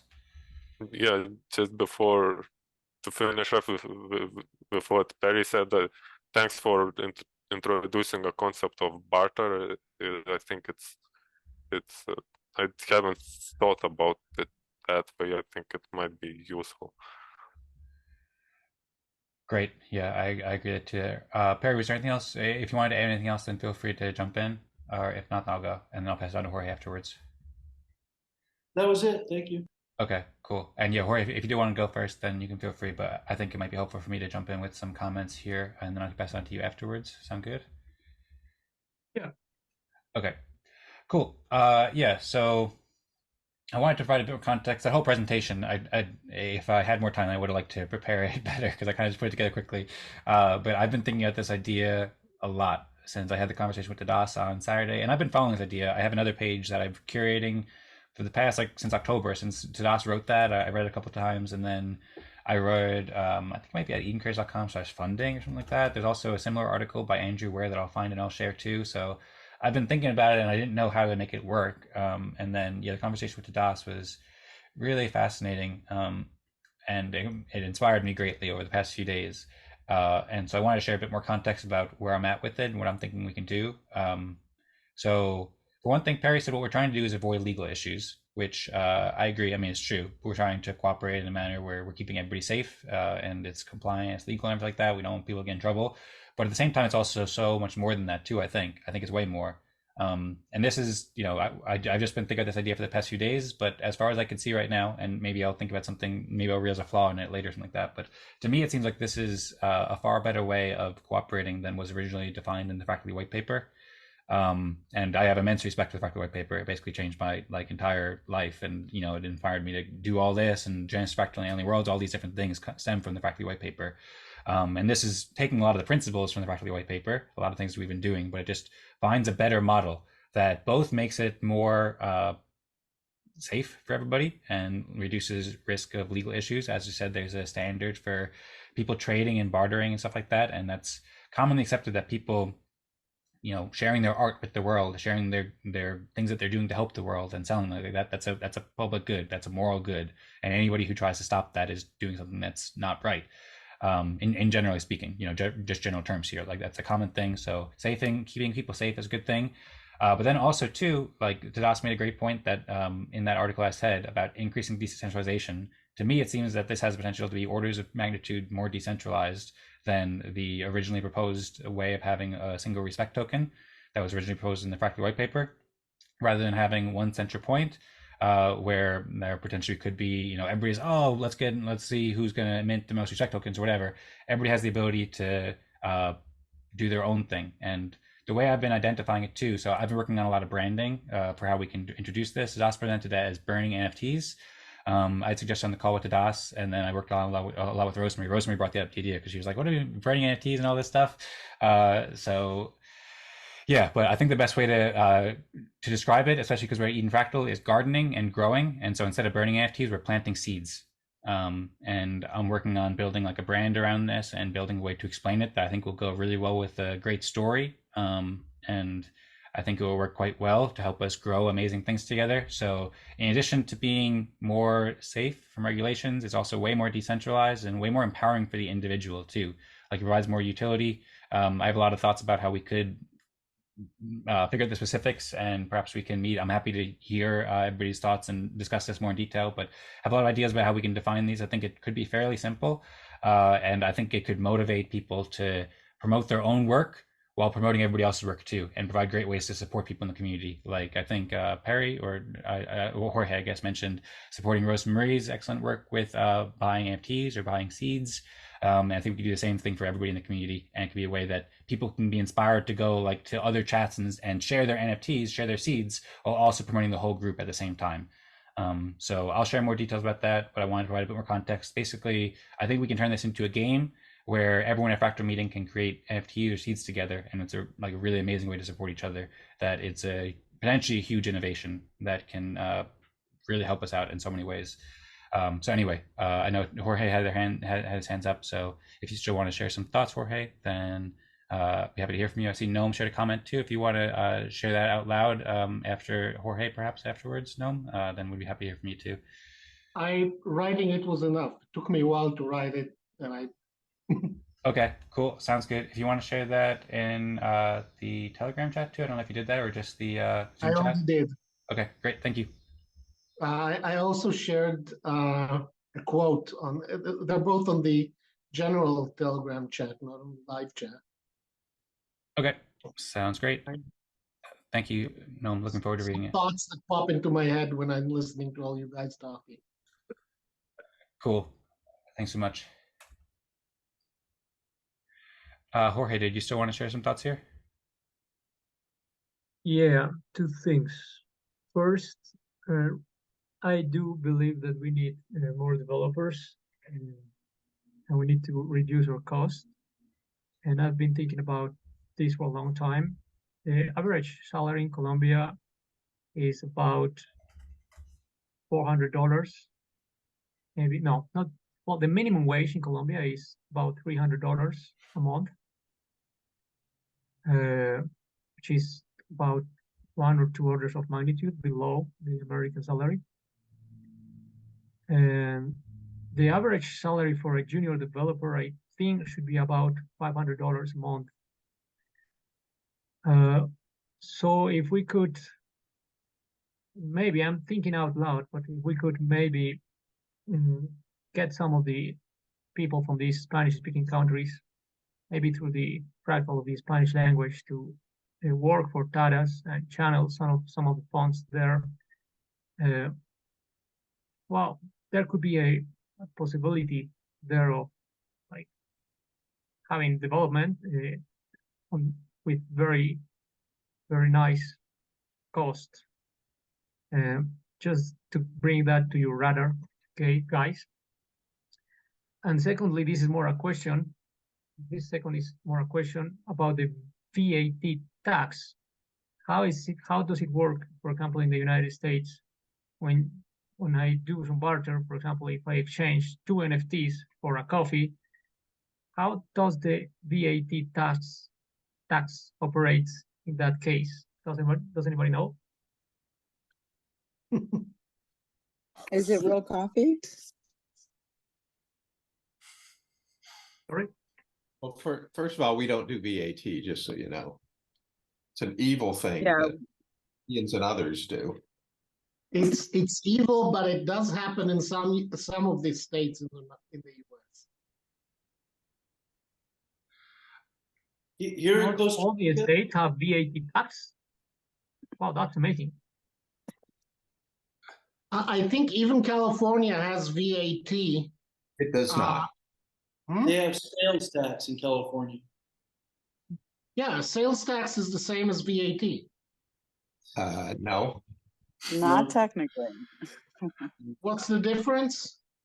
VAT has to do with you're causing for an upgrade in value. In California, you sell it, it doesn't matter. This is the price. There's a tax based on what you pay. That's it. Oh, even if you don't add value, you still get taxed. If you pay it and you have a profit on there, yeah, sure. You're gonna pay tax. So it's just based So on sales tax is even worse than VAT. So I think we're getting pretty deep into. Yeah, it's called value added or not value added. You either pay tax. that value. I mean, all you're doing is sell. The value was they could find it in your store and you buy it, or they find it online and they buy it. Good. How much do you pay? Well, how much do they buy it for? Just a percentage. Although you have state tax, and then you can have cities and things add their own tax. But for you, it just comes out as one number. It's on everything you buy. How about So my it question regarding barter and VAT? Doesn't apply, right? See, the whole idea is the accountants have to make money on something. Yeah, I'd suggest that we save the more specific tax questions Yeah, for another discussion, probably. Jorge brought up something much more interesting, which is related to what he asked on the Telegram chat as well, which is how do we get programmers in places like Colombia, where very small amount of money goes a long way, to help us solve our problems, to be more effective. And I wish that the book you were looking for help with was actually providing the knowledge that we really need. Because if we found a book like that, I think that would be a very good thing to fund as a public good. But I was so disappointed when I found out that the book is 5 years old and not very, didn't have many reviews. So I would look for the more active, more popular programmer communities. Are you trying to ban a book? What? Are you trying to ban a book? No, not at all. I'm just saying that I applaud what Jorge was trying to do. I'm just not sure that specific book is going to achieve his goal. Maybe So- he'll end up writing one. Maybe. Maybe he'll write one. Yeah, so maybe Jorge will write one. I'm glad to see that Jorge has been learning development skills, and hope whether it's that book or whichever other book, you can learn it well. And there is also a lot of resources about Antelope development that Nathan James and the ENF have been doing. I don't know how helpful that is, but I'll also redirect the conversation to, I think the topic that was proposed was more kind of general about like these ideas about how to fund a community in general. So regardless of which book we're using, I think it's an interesting question about how we support those developers. Like, for example, Jorge mentioned there's developers in Colombia who might be interested in helping develop some of the stuff that Tadas shared, and I think that's a great idea, for sure. And for one thing, I think that this idea about starting a garden, I think we could have it where people can plant seeds, and they can only plant a certain amount of seeds in the garden, basically, and they can plant more if they get more respect, basically, in meetings. And then oftentimes when people think about NFTs, they think about art, like it just has to be art, and art's wonderful. And in a way, art is everything. Code development is a form of art in a way, but oftentimes people just think visual art. But really NFTs can be representations for anything. And so with this system that I was suggesting about starting a garden, and that Tadas was talking about with fungibility and non-fungibility, I think we could have a system where we could, regardless of like whatever tools they use, developers in Colombia or wherever else in the world could have a reward for helping the community, where they could come and they could be able to earn seeds that they could plant in the community garden. And then by doing so, then those seeds could have benefits, like the community could accept those for different goods and services and stuff like that. So I see Jorge raised your hand. Also, we haven't heard much from Eric or Lisa or Duane about this, or Rosmari, so I'd be very happy to hear more from you if you want to share. But with that, I'll pass on to Jorge. Thank you. The idea of paying developers in developing countries is just one, but here is another one. Developing cost is going to drop. Well, it's dropping dramatically due to AI advances. So about trying to bring non-qualified people, not so highly qualified people as to be a developer, but people with minimal abilities, even within the United States, to create prompts for ChatGPT or these AIs in order to get the code that we want. Again, I'm thinking out loud here, but I think for this fractal and for the whole DAO space, we need to try to plan not for what is possible now, but for what we envision will be possible within 10 years, because that will be likely be achievable not within 10 years, but within 2 years or maybe 1 year due to the exponential nature of these things. So that's another possibility. Thank you. Thank you, Jorge. I agree. I've been using AI tools for both art and text generation and video generation looking into it too. It's super powerful. It's going to change the world in so many ways, of course.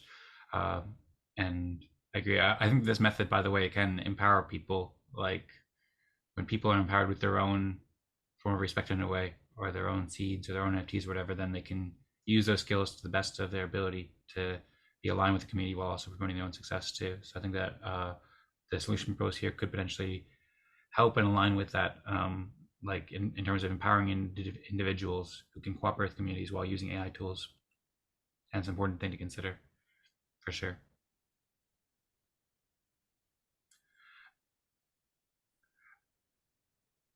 Does anybody else have any other? Oh, I see Tadas raise their hand. Tadas?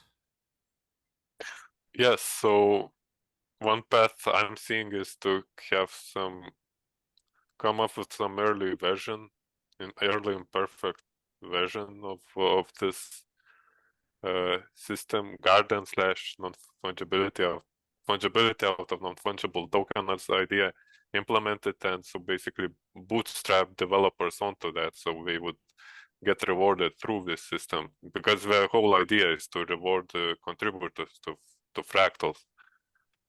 So yeah, so that's in my mind that would be the ideal path, because we would use the same system to bootstrap itself, so we would be testing the system at the same time as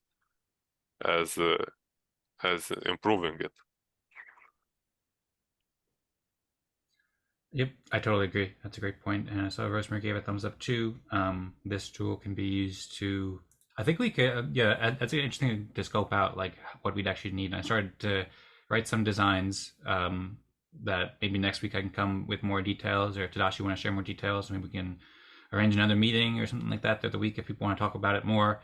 But for sure, I think we can, like, this is one of my main focuses now, to figure out the best way to do this, and building a basic version of it we might be able to do fairly easily. There's a couple of things that I'm not sure about how technically will work, but we can define it and then figure out how to build a basic version. And then, yeah, once we have that in place, then that can help reward people. And already there's the reward mechanisms that we have in Fractal that we can encourage people to join. But when we get this, then it can bring like an extra amount of fuel and actual potential for people to earn more than just like 10 or 20 EOS if they get a level 6 here. People could potentially be rewarded a lot, because then people could potentially purchase their NFTs or their seeds and like that. I think it's like a really cool thing, and people can promote that around. I'll pass back to Jorge now. Thank you. Now, regarding the whole main subject of today, which is how to bring funds to these DAOs, I happened to stumble this week with this idea of, it's a new marketing idea of this company who wants to fund a DAO. And the company wanted the DAO to do a very specific case. But I do believe that there is an opportunity here of DAO training. For example, this company wanted to create a DAO, but they didn't have all the path we have already run behind us, all the processes, all the protocols. So if they started their DAO today from zero, they will be in a big disadvantage, for example, as compared to us. So we could provide the service of helping them bootstrap their DAO, bring their process, duplicate the contract, train them on how to use it, and charge for it. And it can be a remarkable business model, because, for example, let's suppose any corporation, for example, IBM, decides to fund a DAO who is specifically focused on planting trees. So now IBM can market itself as the corporation that is defending the environment by supporting this decentralized DAO that works through true democracy that plants trees. So that makes IBM more attractive to customers worldwide.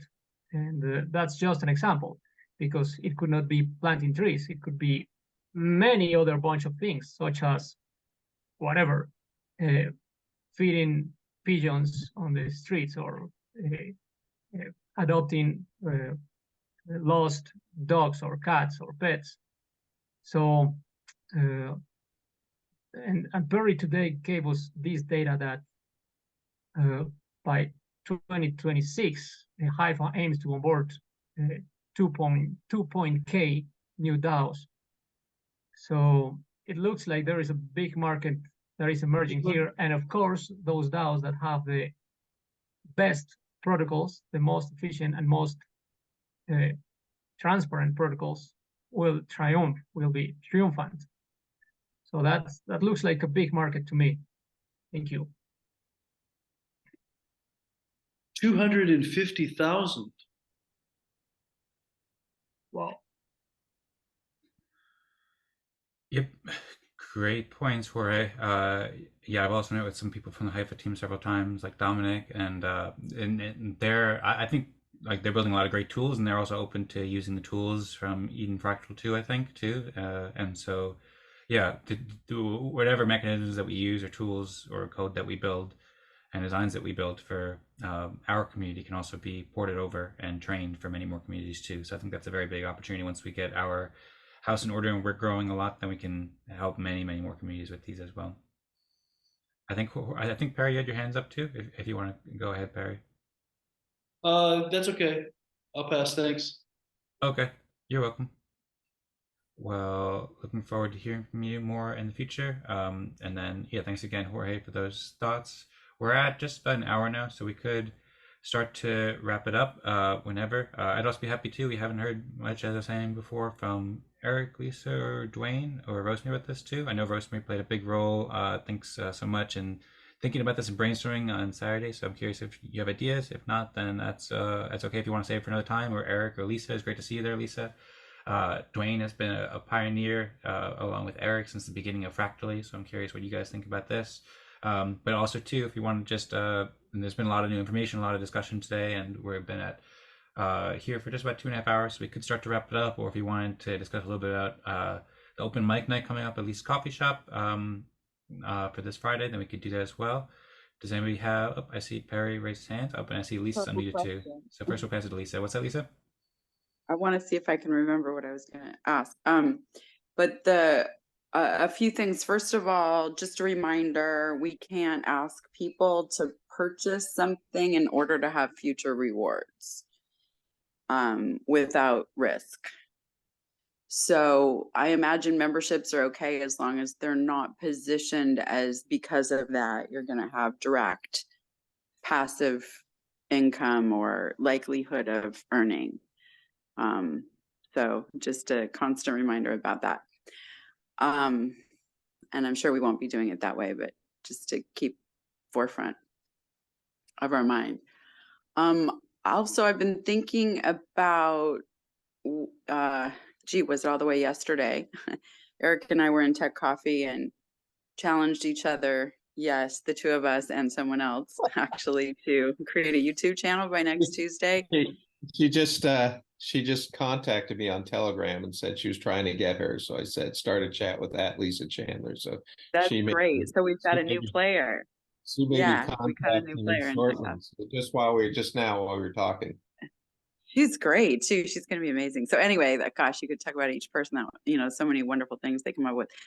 But that being said, it can't fit in one article or one video. And several times this week, people have said they don't understand what I'm saying and they have to ask someone else.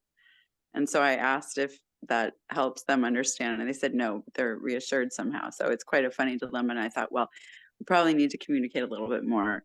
So we did start the Planet Aiki Medium. So please start following that and you will see publications constantly.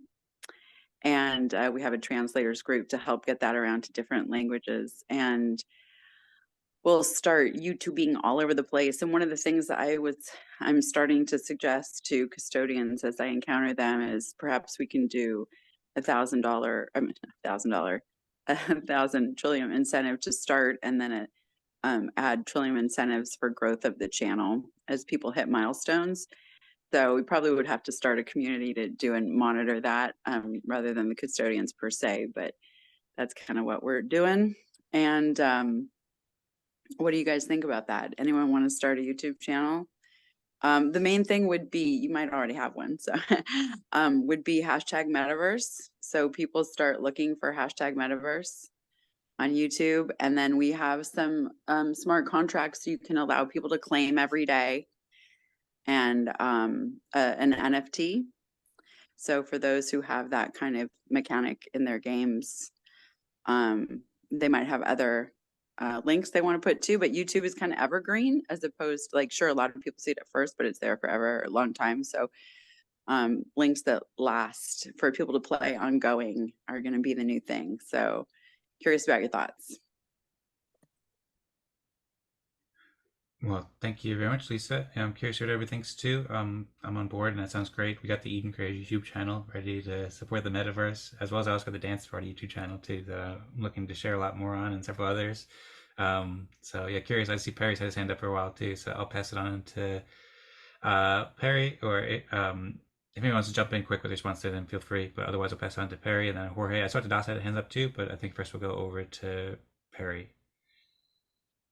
Question for Tadas. I just briefly browsed the article, and I want to ask how just to kind of confirm how the actual EOS, if you use EOS as the funding mechanism, as the token, how it gets into the hands of the contributors. Is it just kind of the same way, or as in Pomelo, the funder deposits, and then through the fractal process, the contributors receive that token, or is there something else that I'm missing to that? Yes, the fractal way of where the NFTs would be deposited, I don't think that's the right way, because then our DAO would have property, and then you could have all kinds of liabilities. I think at least from what I understood from Larimer's and his team. So I see right now maybe two ways. So one is that NFT creators, people who can create these eligible NFTs, are contributors to a fractal, and so they would be selling NFTs. Would be the first ones who have NFTs which have utility. So if there is demand for that utility, they would be able to sell it for some premium, let's say. So we would be earning from those sales. Another way is to make it so that in order to create an eligible NFT, for example, you would have to send some EOS to some fractal contributor. Third way is to have NFTs being backed by EOS. So eligible NFTs would have to be backed by EOS, and then when those NFTs are burned in exchange for utility, then EOS from which were backing that NFT would have to be transferred to fractal contributor. Yeah, these are just general ideas. Like there are a lot. It opens up a lot more questions for me right now than it answers, but these are lines of thinking. The first one I understood, and it seems simple enough. And if I could put it in an example that I would remember, and it's just easy to understand, I would create an NFT, for example, for 1 week of, let's say, for example, of D news. So I go into a fractal meeting and said, hey guys, I provided D news for the community for 1 week, and here's my NFT that represents the utility that I provided to the community for 1 week, and then I guess I submit that to the. I don't know how that would interact with the ranking. I guess that's my NFT would be ranked, I suppose. I don't know. And then somebody would buy my NFT.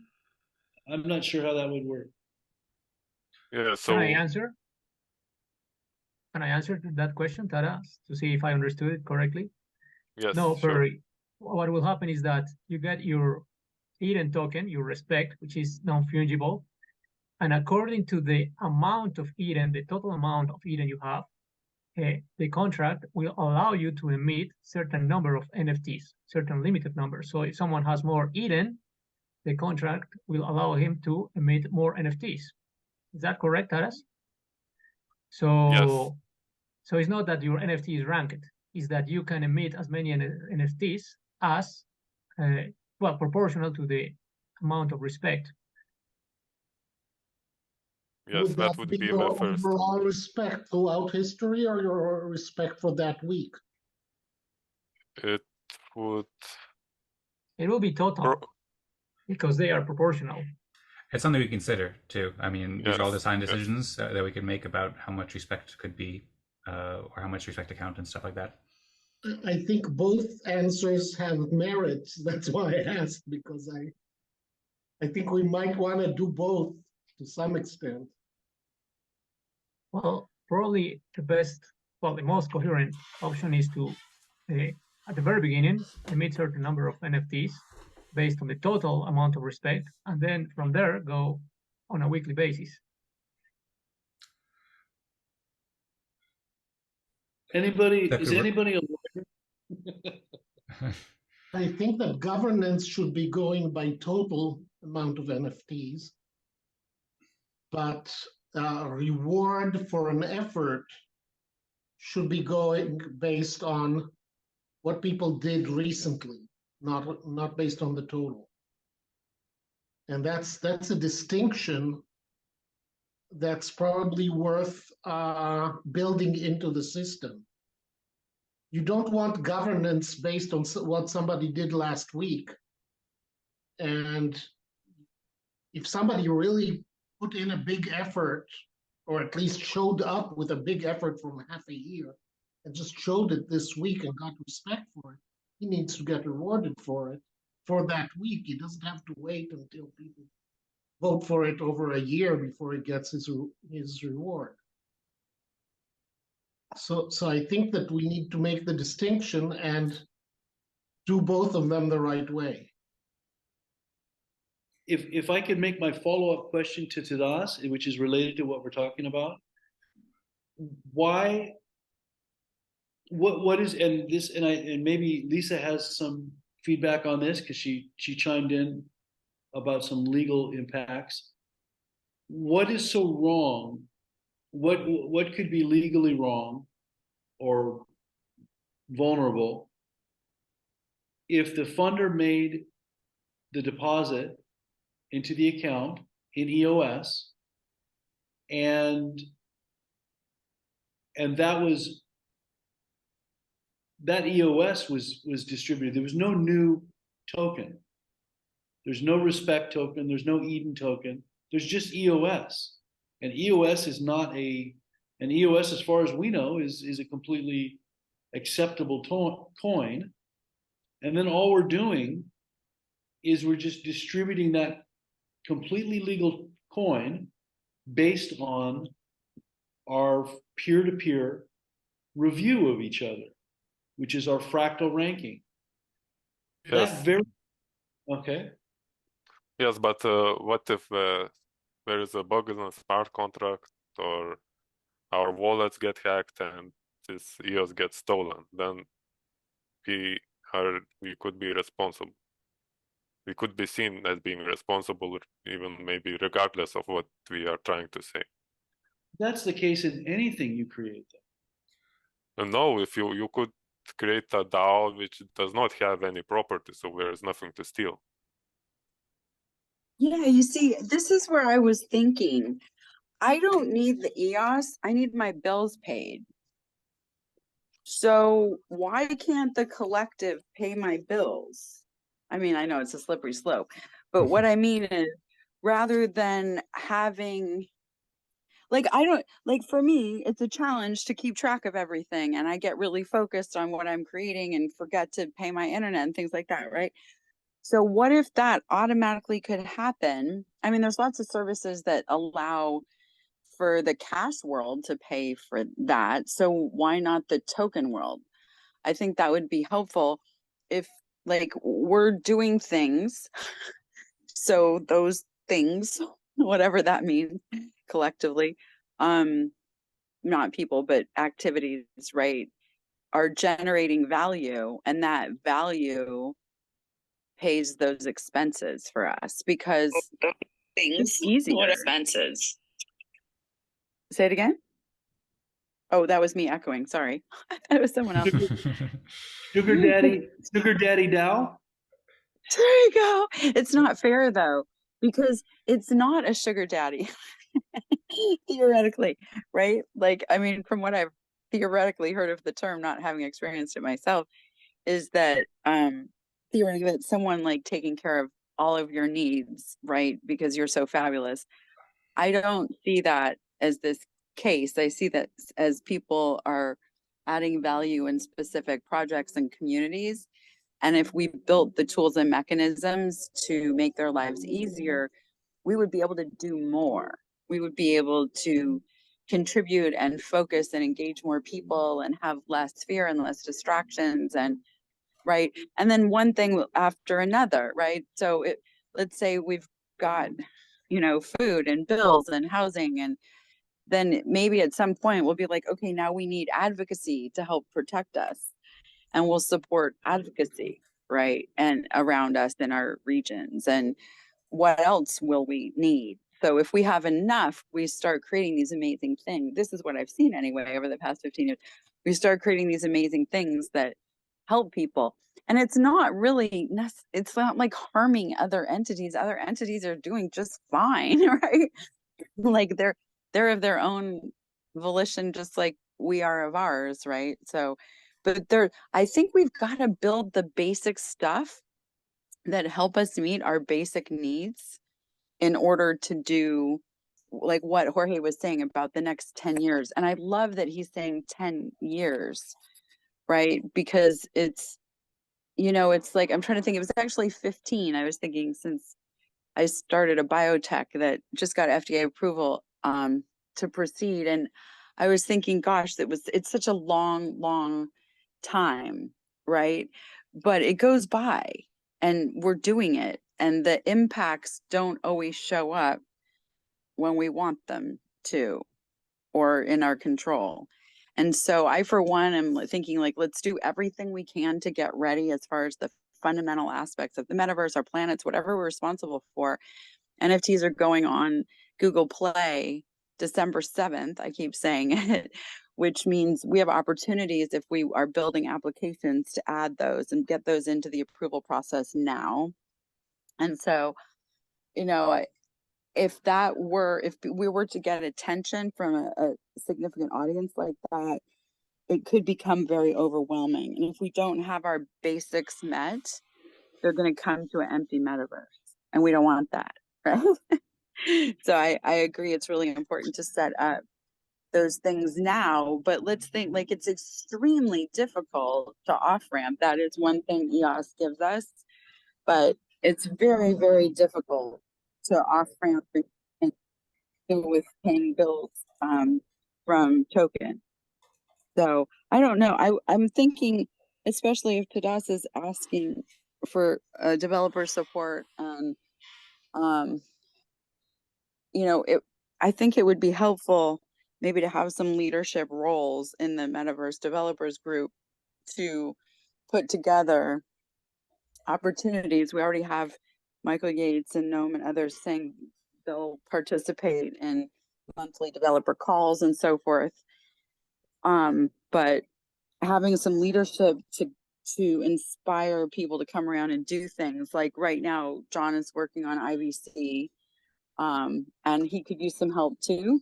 And so just even having conversations with each other, like as I facilitate that between people sometimes real quick, it really, these little things just move it along. But that would, maybe Tadas, that's something you want to think about doing, is, supporting the gatherings there to cause some more focus on the things we need.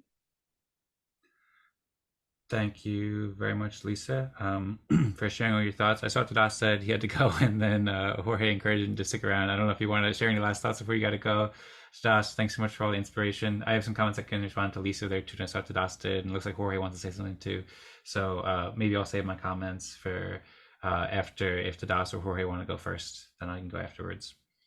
Yeah, I wanted to say real quick before Tadas leaves that this whole conversation, to me, highlights that the lowest hanging fruit right now is the way to arrive to consensus on decision making, which is done by the respect trees that Tadas proposed last week. So in order to arrive to the best path forward that makes the community the most happy, we need that kind of implementation.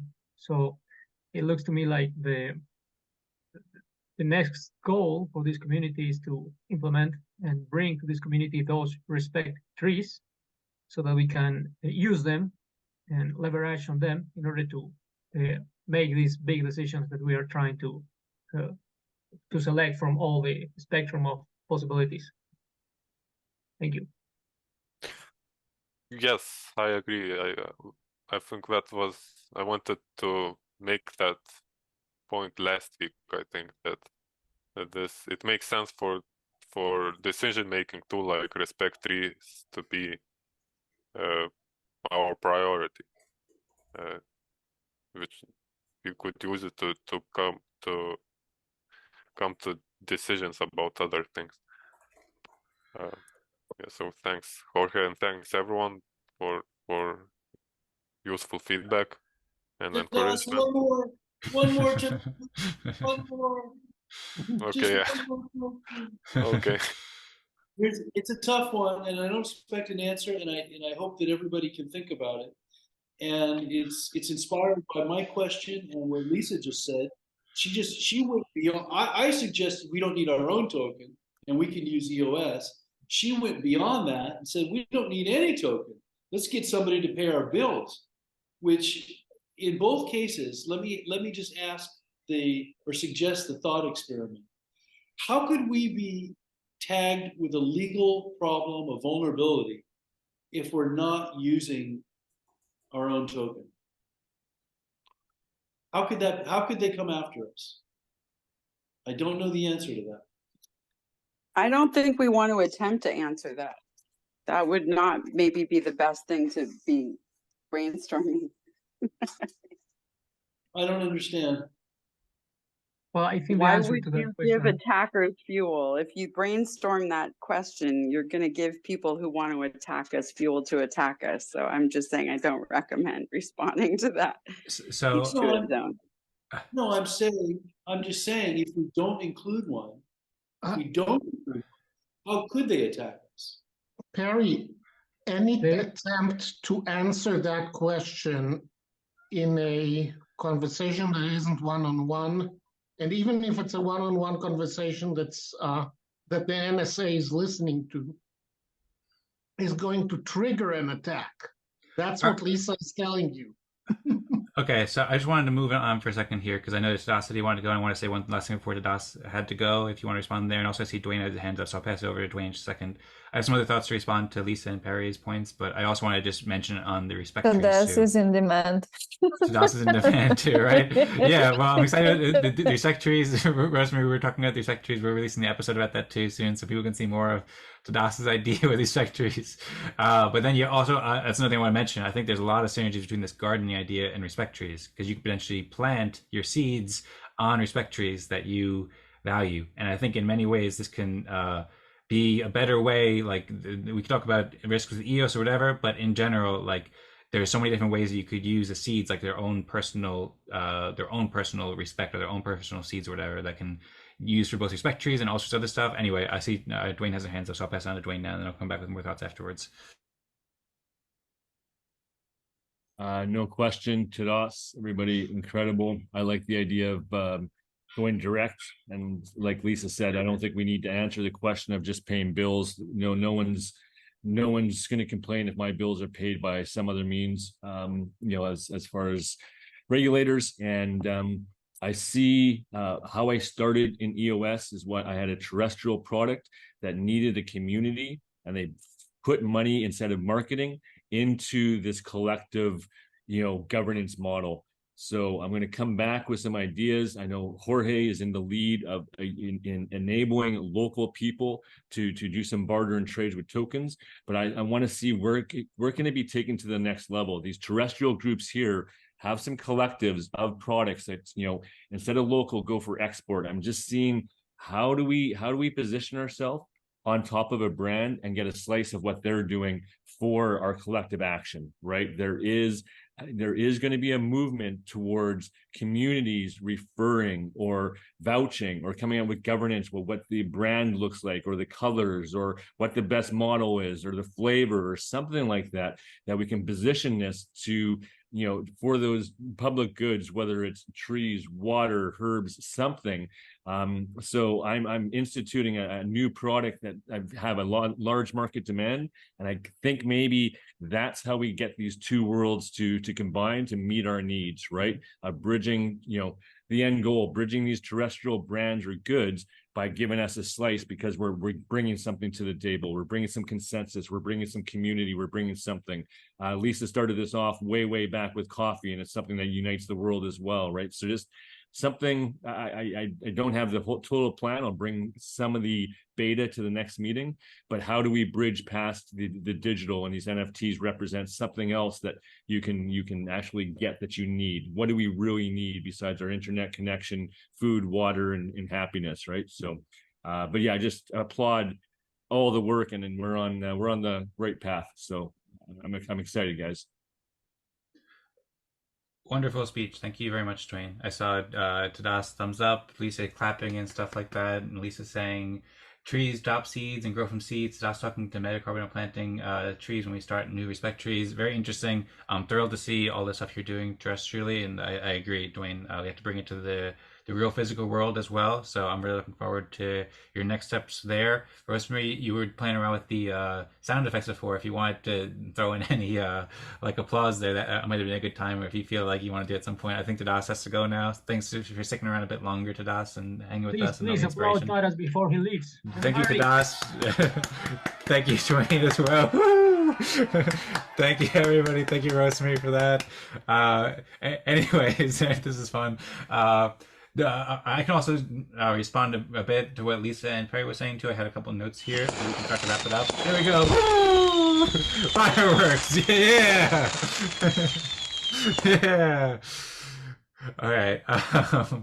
I suppose yeah, we could wrap it up pretty soon. Usually we wrap it up within 10 minutes, so maybe we'll aim to wrap it up within 10. First, if you wanted to jump in with a comment real quick in response to what Duane said, that sounded amazing, and it's a whole new thing that I'm stoked about.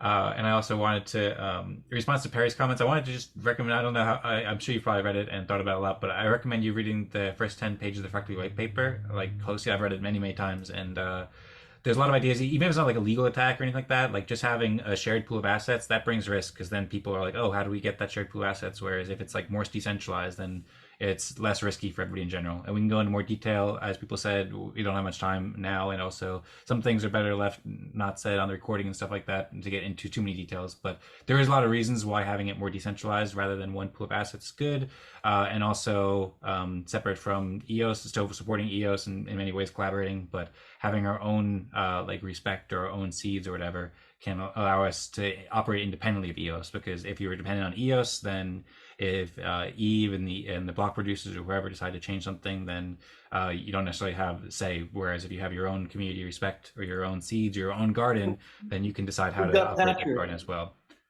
What's that? We've got you and Patrick. That doesn't make any sense. Oh, what for funding? What we're doing here? What do you mean in terms of how much we funded? Our coin is more secure than EOS. That doesn't make any sense. Well, I didn't say secure in some ways. I mean, in a lot of cases, EOS is a quite secure network. There's like hundreds of amazing builders and dozens and dozens of block producers and this awesome technology and billions of dollars and $1 billion or so in kind of like protecting and so forth. So it's very secure, but they all have different profiles of risk. And basically, what's that? We could use Bitcoin. Yeah. So the point is that all the regulatory agencies are going after everything except Bitcoin and maybe Ethereum. So if we use something that's not being attacked, are we eliminating our risk? And all we're doing is just basically evaluating each other each week, saying you did more than I did, and he did more than you did. And we're just ranking, and then we're just distributing something that has been already positively sanctioned. And so we've eliminated the risk of the token. That's all I'm saying. Interesting. It seems common sense to me. I don't understand the response that what I've suggested is centralized. It's actually more decentralized. Well, it comes down to who distributes it. So that was the second idea that I brought up about funds and sponsorships. Like if the ENF were, for example, to send 20,000 EOS, something like that, to the Eden Fractal msig, then there's just a certain amount of people on that msig that becomes centralized in there. If we have an automated msig, that might change it or whatever, but regardless, that becomes one account where people hold it. To Tas's point that what if that gets hacked and then people get mad at those people or whatever, like that can create some uncertainty and some opportunities for risk. But there's also the option too, and we've mostly talked about the 4 different ways, or the 4th way, about the gardening and the NFTs and so forth. But there's 3 other ways to raise funding that I outlined there. And the second one was sponsorships and grants. And I think one of the things we should do, one of the things I'm planning to ask Vlad about is like, how can we make it easier for a organization like the ENF or Pomelo to fund participants directly with EOS who participate at Eden Fractal meetings without having to send it to the Eden Fractal msig. Because sending it to the Eden Fractal msig, that creates some centralization where whoever's on the msig has that, and then that's a shared pool of assets, which could be risky. But if we can have it directly from the block producers or directly from some other organization that wants to take that potential liability of holding those tokens and take that risk and stuff like that, so it's not on the people in the community, then that can be a way where we can get the benefits of EOS without the centralization of having a shared pool of assets that the community itself is owning. And I think that's absolutely something that we should strive to do. I've been thinking about that since last year. Like one of us could make a proposal to ENF, and we could even use like Pomelo or cooperate with Pomelo because they have like the KYC infrastructure and everything like that. So we could have it like that, where rather than just me and Patrick giving out 100 EOS a week, we have an agreement with the ENF where they give out 1,000 EOS a week or 2,000 or whatever EOS per week, and they send it not to us, the Eden Fractal msig, but they just send it directly to all the participants. And we could do that with a smart contract, that something like the one that Vlad has built and James Mart built and that we have. We just need to make a few modifications or perhaps have them like some training or something like that. But I think that's an excellent idea and we should. But then also, to your point too, NFTs aren't really attacked by people. Like there's a lot of regulatory uncertainty around liquid tokens and fungible tokens. But NFTs, like in general, people usually, I mean, there's some people who have all sorts of different opinions and some people don't like them for various reasons, largely misunderstandings. And there's also lots of scams out there and stuff. So there's good reason to be skeptical about many NFTs, but the base technology and what it allows, it's just like a neutral technology and it's being used in many ways to support artists. And that's not really being attacked by many regulators. So it's a way, like it's pretty commonly accepted that people can sell art, like you were saying about how the high art market works and all sorts of stuff like that. So that's another opportunity why this idea about making seeds with their garden can be a way that protects people. But like I said, and I wanted to kind of bring it back at some point too, because there were those 3 different solutions for growing community and funding community that I outlined with selling goods and services. That's also a great way to do it as well. And earning sponsorships and grants. And then also this idea of the garden and respect. I think we should do all of them or do all of them in, some way, or just like consider all of them. And the points you make there are very helpful there, Perry. And thanks also, Duane, for sharing the local forest group. Looks very interesting. Well, there's a lot there, Dan, and I think this merits another conversation. But what I would say that what I'm envisioning is a set of contracts that the funder deposits into the contract, and the contract, without further msigs of our little group, and ideally, msigs that are controlled by block producers, but that would be down the road. But the funds are distributed or deposited into these accounts, which are controlled by these contracts, and the contracts distribute the tokens automatically. So we're not using our own token, so there's no liability there. So the only difference between that and a regular transaction is that the destination of those tokens is determined by our fractal ranking.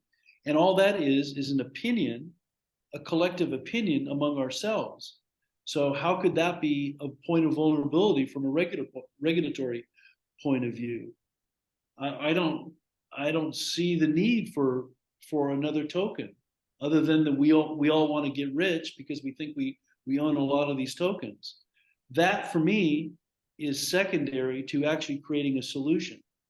And I hope our minds aren't clouded by the fact that we hold these tokens from doing these meetings. I'm not doing these meetings for these particular tokens in hopes that they will rise and I'll become rich on Eden tokens or respect tokens. I'm not doing it at this moment.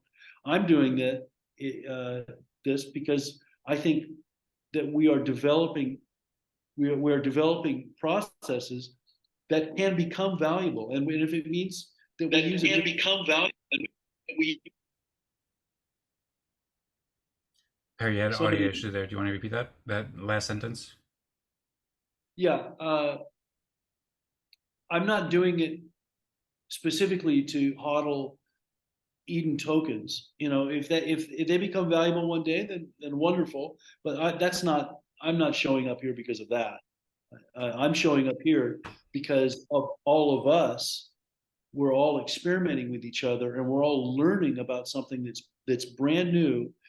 And I personally have had a very good record of figuring out where the new technology is. You guys don't know me, but I have over the decades I've sniffed it out. So you guys are all, in my eyes, very intuitive, or you've done a lot of research, or for whatever reason brings you here. There's something very good happening here, and I don't think we should cloud our minds because we've got Eden tokens, and we want to use those Eden tokens. We should be focused on making this thing work so that it can be repeatable. And God, or however you think of God or Mother Nature, in my mind, will reward us all somehow, some way. You can think of it as karma, however you want to think of it, by creating something valuable that we could share with the world. That's the goal. That's the real value here in my mind. And we shouldn't be attached to a particular token. So. Thank you, Perry. There's a lot of beautiful parts of your speech there that I really agree with, and I'm also here to make the best experience possible for everybody. And that's not attached to one particular token. There's a lot of things we can discuss, so I'd suggest that we perhaps propose this as a topic for next week's Eden Fractal meeting, since we're at about 3 hours now, and I know everybody's been on a call for a while. I'll also refer you, I don't know if you saw it, I think you probably saw it in the chat, but I posted it in the live chat of Telegram, and I just posted in the Zoom chat as well. Tadas has another article that I recommend you to read if you haven't already, that has a lot of related ideas. It's called Rewarding Fractal Contributors Without Issuing a Token. So I think that's an excellent solution, and we should consider that more. And I can share some more thoughts and feedback there, but I think it's best to save it for later because we can get in discussion for a long time. We've been on here for a while. But yeah, really appreciate you, Perry. Also, on another note too, Perry joined the Eden Town Hall about a week and a half ago, and I've been working with Rosmari to publish an episode. We kind of hear a little bit of the backstory of Perry there, which is really cool. Perry shared some of his experience, his motivations and drives, and what he's been doing for a while. So We're aiming to release that this week, and everybody can watch on the Eden Creates YouTube channel, as well as some of Perry and mine, Rosemary's thoughts about current progress for Eden and so forth. So yeah, thanks so much, Perry. And if you want to make a proposal for that next week in more detail to discuss it, I'd be happy to. Or if you want to share it in the Telegram chat, or we could also arrange another meeting at some point to get more into detail about it as well. And the fractal contributors, can you put it in the Telegram chat as well so it doesn't disappear? Yep, I already posted it actually up above, but it already disappeared a little bit. Just So showed up. Just showed up. Sorry. yep, nope, I just put it there. It's all good. Thanks, Tom. I see Perry. Dan, did you edit out the part where I talked about my porno career? That part, well, I'm about to edit this part out now too. That was the majority of the episode, so no, I'm just kidding. So That's a touchy subject. touchy subject. Yeah. Oh, okay, good. You're in good company with Jimmy Wales. Okay. Well, anyway, let's move on. I don't think I want to hear about that. So Lisa's clapping for something right now. Who knows what's going on there? And back to Lisa too. Was that Lisa? It was for Rosemary, just to be clear. Okay, sounds good. Lisa, you made a bunch of good comments too before that I wanted to briefly respond to before we wrap it up. I'll just share all this in like a minute or two, just because I had it on my mind and I know we're past time, so I wanted to get out there and then we can wrap it up. But yeah, Lisa, thanks for the comments you shared before. Building the basics or helping everybody get the basics to meet basic needs. That's a great thing to focus on. I totally agree. It reminds me, Dan Larimer talked about this, Jordan Peterson talked about this, like starting local. Jordan Peterson talks about cleaning your room and then like helping your family, helping your local community, and then you can help much more. And that's one of the main things we need to do. A lot of people in the community have a limited amount of runway that they can volunteer, and we all need to pay for bills and food and all that stuff. And so that's a great focus. You mentioned a couple different things, like one, there's automation of payments, and then there's also just like getting payments. So like what we propose here is kind of a more mechanism to get funding for people. And then I had sent you a couple messages, Lisa, yesterday about like ways so we can automate that, so we can not have to forget about bills and stuff. Coinbase might have stuff like a Coinbase card, and also I know James Norton is building EOS Power Network, but looking forward to collaborating more on those in the future. I'm hearing a bit of echo from me for some reason. I don't know if there's something weird going on a couple times here, but anyway, yeah, thanks Lisa for sharing those. And yeah, I hope that this article or the article I shared earlier and just the whole discussion has been helpful. If anybody has any other ideas, we can brainstorm a lot more about selling goods and services and grants and sponsorships and tokens, and also about the gardening and seeds and stuff like that. And I really appreciate everybody's feedback. It was awesome to hear everybody's thoughts, and we can have lots more discussions about this. So happy to, if anybody wants to follow up and chat about any of this stuff, then encourage you to do so. Or I'm planning to keep on developing this idea. Looking forward to hearing Duane's thoughts next week too about what you're working on. So if anyone wants to propose a topic for next week's cagendas game for Eden Fractal number 62, I encourage you to do so. Also encourage everybody to join the EOS Fireside chat is coming up in a bit. If everyone wants to join there at 19 UTC tomorrow, once again we have the EOS ship call at 15 UTC and then the crown call at 16 UTC. And then on Friday we have open mic night at Lee's Coffee Shop, as you can see in Duane's Eric's picture in the background in the beautiful alien worlds up there. That'll be at 17 UTC exactly.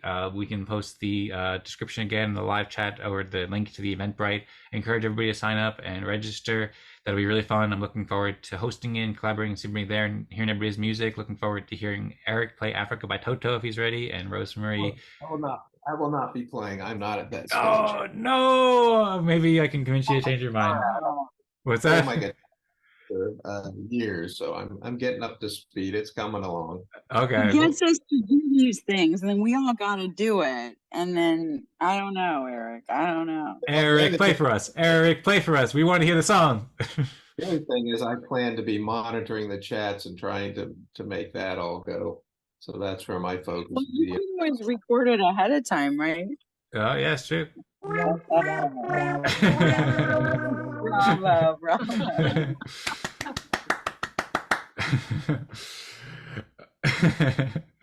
Okay, well, yeah, if you're able to, Eric, maybe we can convince you in the next 2 days where that happens. I see Eric is taking his glasses off and putting his hand over his eyes. Maybe he could save it for the next open mic night too. We're planning to do a lot more of these, and thanks, Eric, for coordinating. There's a lot of coordination necessary too. For that, I've got to make a motivational milestone chronology table today. So believe me, that'll be quite full. Okay. Sounds good. Looking forward to it. Encourage everybody else. I know Rosemary's going to sing. I'm going to sing a bit. If Duane wants to bring out the Kilimanjaro or whatever you call it, like I still don't remember it, Duane. Sorry, but if you want to do that, I know Noam sings too. It'd be great. Although Noam said he had other stuff going on. Lisa, I know you play music. We talked about that piano and stuff. I'd love to hear you and Perry as well. I don't know if Perry. I'm doing comedy. Okay. Well, I'm not sure it's comedy, but I'm following the comedy format. Well, see. we have 4 performers, so we need more. Yep. And I keep mentioning music, but it doesn't just have to be music. So if anyone wants to just share a speech or comedy or whatever else, interpretive dance, then They could show up their art and talk about it. sounds great. Well, anyway, Well, I'm surprised we have 4. So fabulous. You can discuss something, an idea. Is that it or no? You got 5 minutes in the mic. It's up to you. That's why it's open mic night. The mic is open as long as you're respectful. Whatever you like. Can you pre-record it? we discussed Why this at the not? town hall, and we decided. And Eric said it was best not to pre-record. I don't know if Eric wants to make an exception for this one, but as of right now, the plan is that no pre-recording for this one. I think. I like trying out new things, but I don't like trying out a crap load of new things. So I like making it simple, and then every time we do that, we'll add another dimension. And if it works, we'll do it again. If it doesn't work, we won't do it next time. So that's how I do things. I've done very, very, very complex events more than you can, and I just learned you simplify as much as you can. Sounds good. Sounds good. And on that note, we have been here for over 3 hours now, so I think we probably time to wrap it up. If anybody has any last comments you want to throw, Eric, anybody else? We do need to we have to figure out how we're going to award what awards to who and how they get them. Yeah, why don't those who want to discuss that stay on after we're done and the recording and everything? That sounds like a good idea. How about, does that sound good with you, Eric? We'll wrap up the recording now and we can discuss those details afterwards. Sure. Okay, cool. If you didn't want to throw in any last minute, I'm not cutting it off, so I'm happy to hear from you. If you have any other thoughts, Eric, or I see Noam looks like he's got the Frisbee hat ready to go. Anybody else have any last thoughts you want to share before we wrap it up? And if you want to get a hat, you're welcome to do so. I'm going to get a hat right now. It's right over here. Maybe I'll get an equal too. This is right next to the hat, so I might as well, right?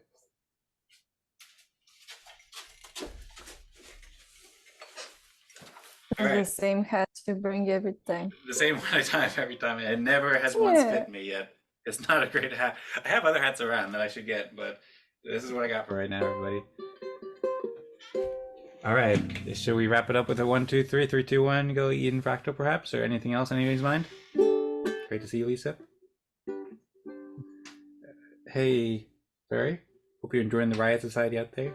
If you want to join us on video, Duane, everybody else on video, or if you want to just listen along and enjoy the surf or whatever you're doing, and really cool to see all the forest stuff. Cool hat from Rosmari. What is that? All right, everybody ready? Let's go. Okay, let's go. 3, 2, 1. Go eat in fractal. Woohoo! Yeah! Vibrating peace. Vibrating peace. Vibrating peace sending out good vibes to the universe. Thank you. Rosemary's done the hat. I'll do the same too. Bam. All right. Thanks everybody so much for the awesome meeting, and see you all next week. Yeah.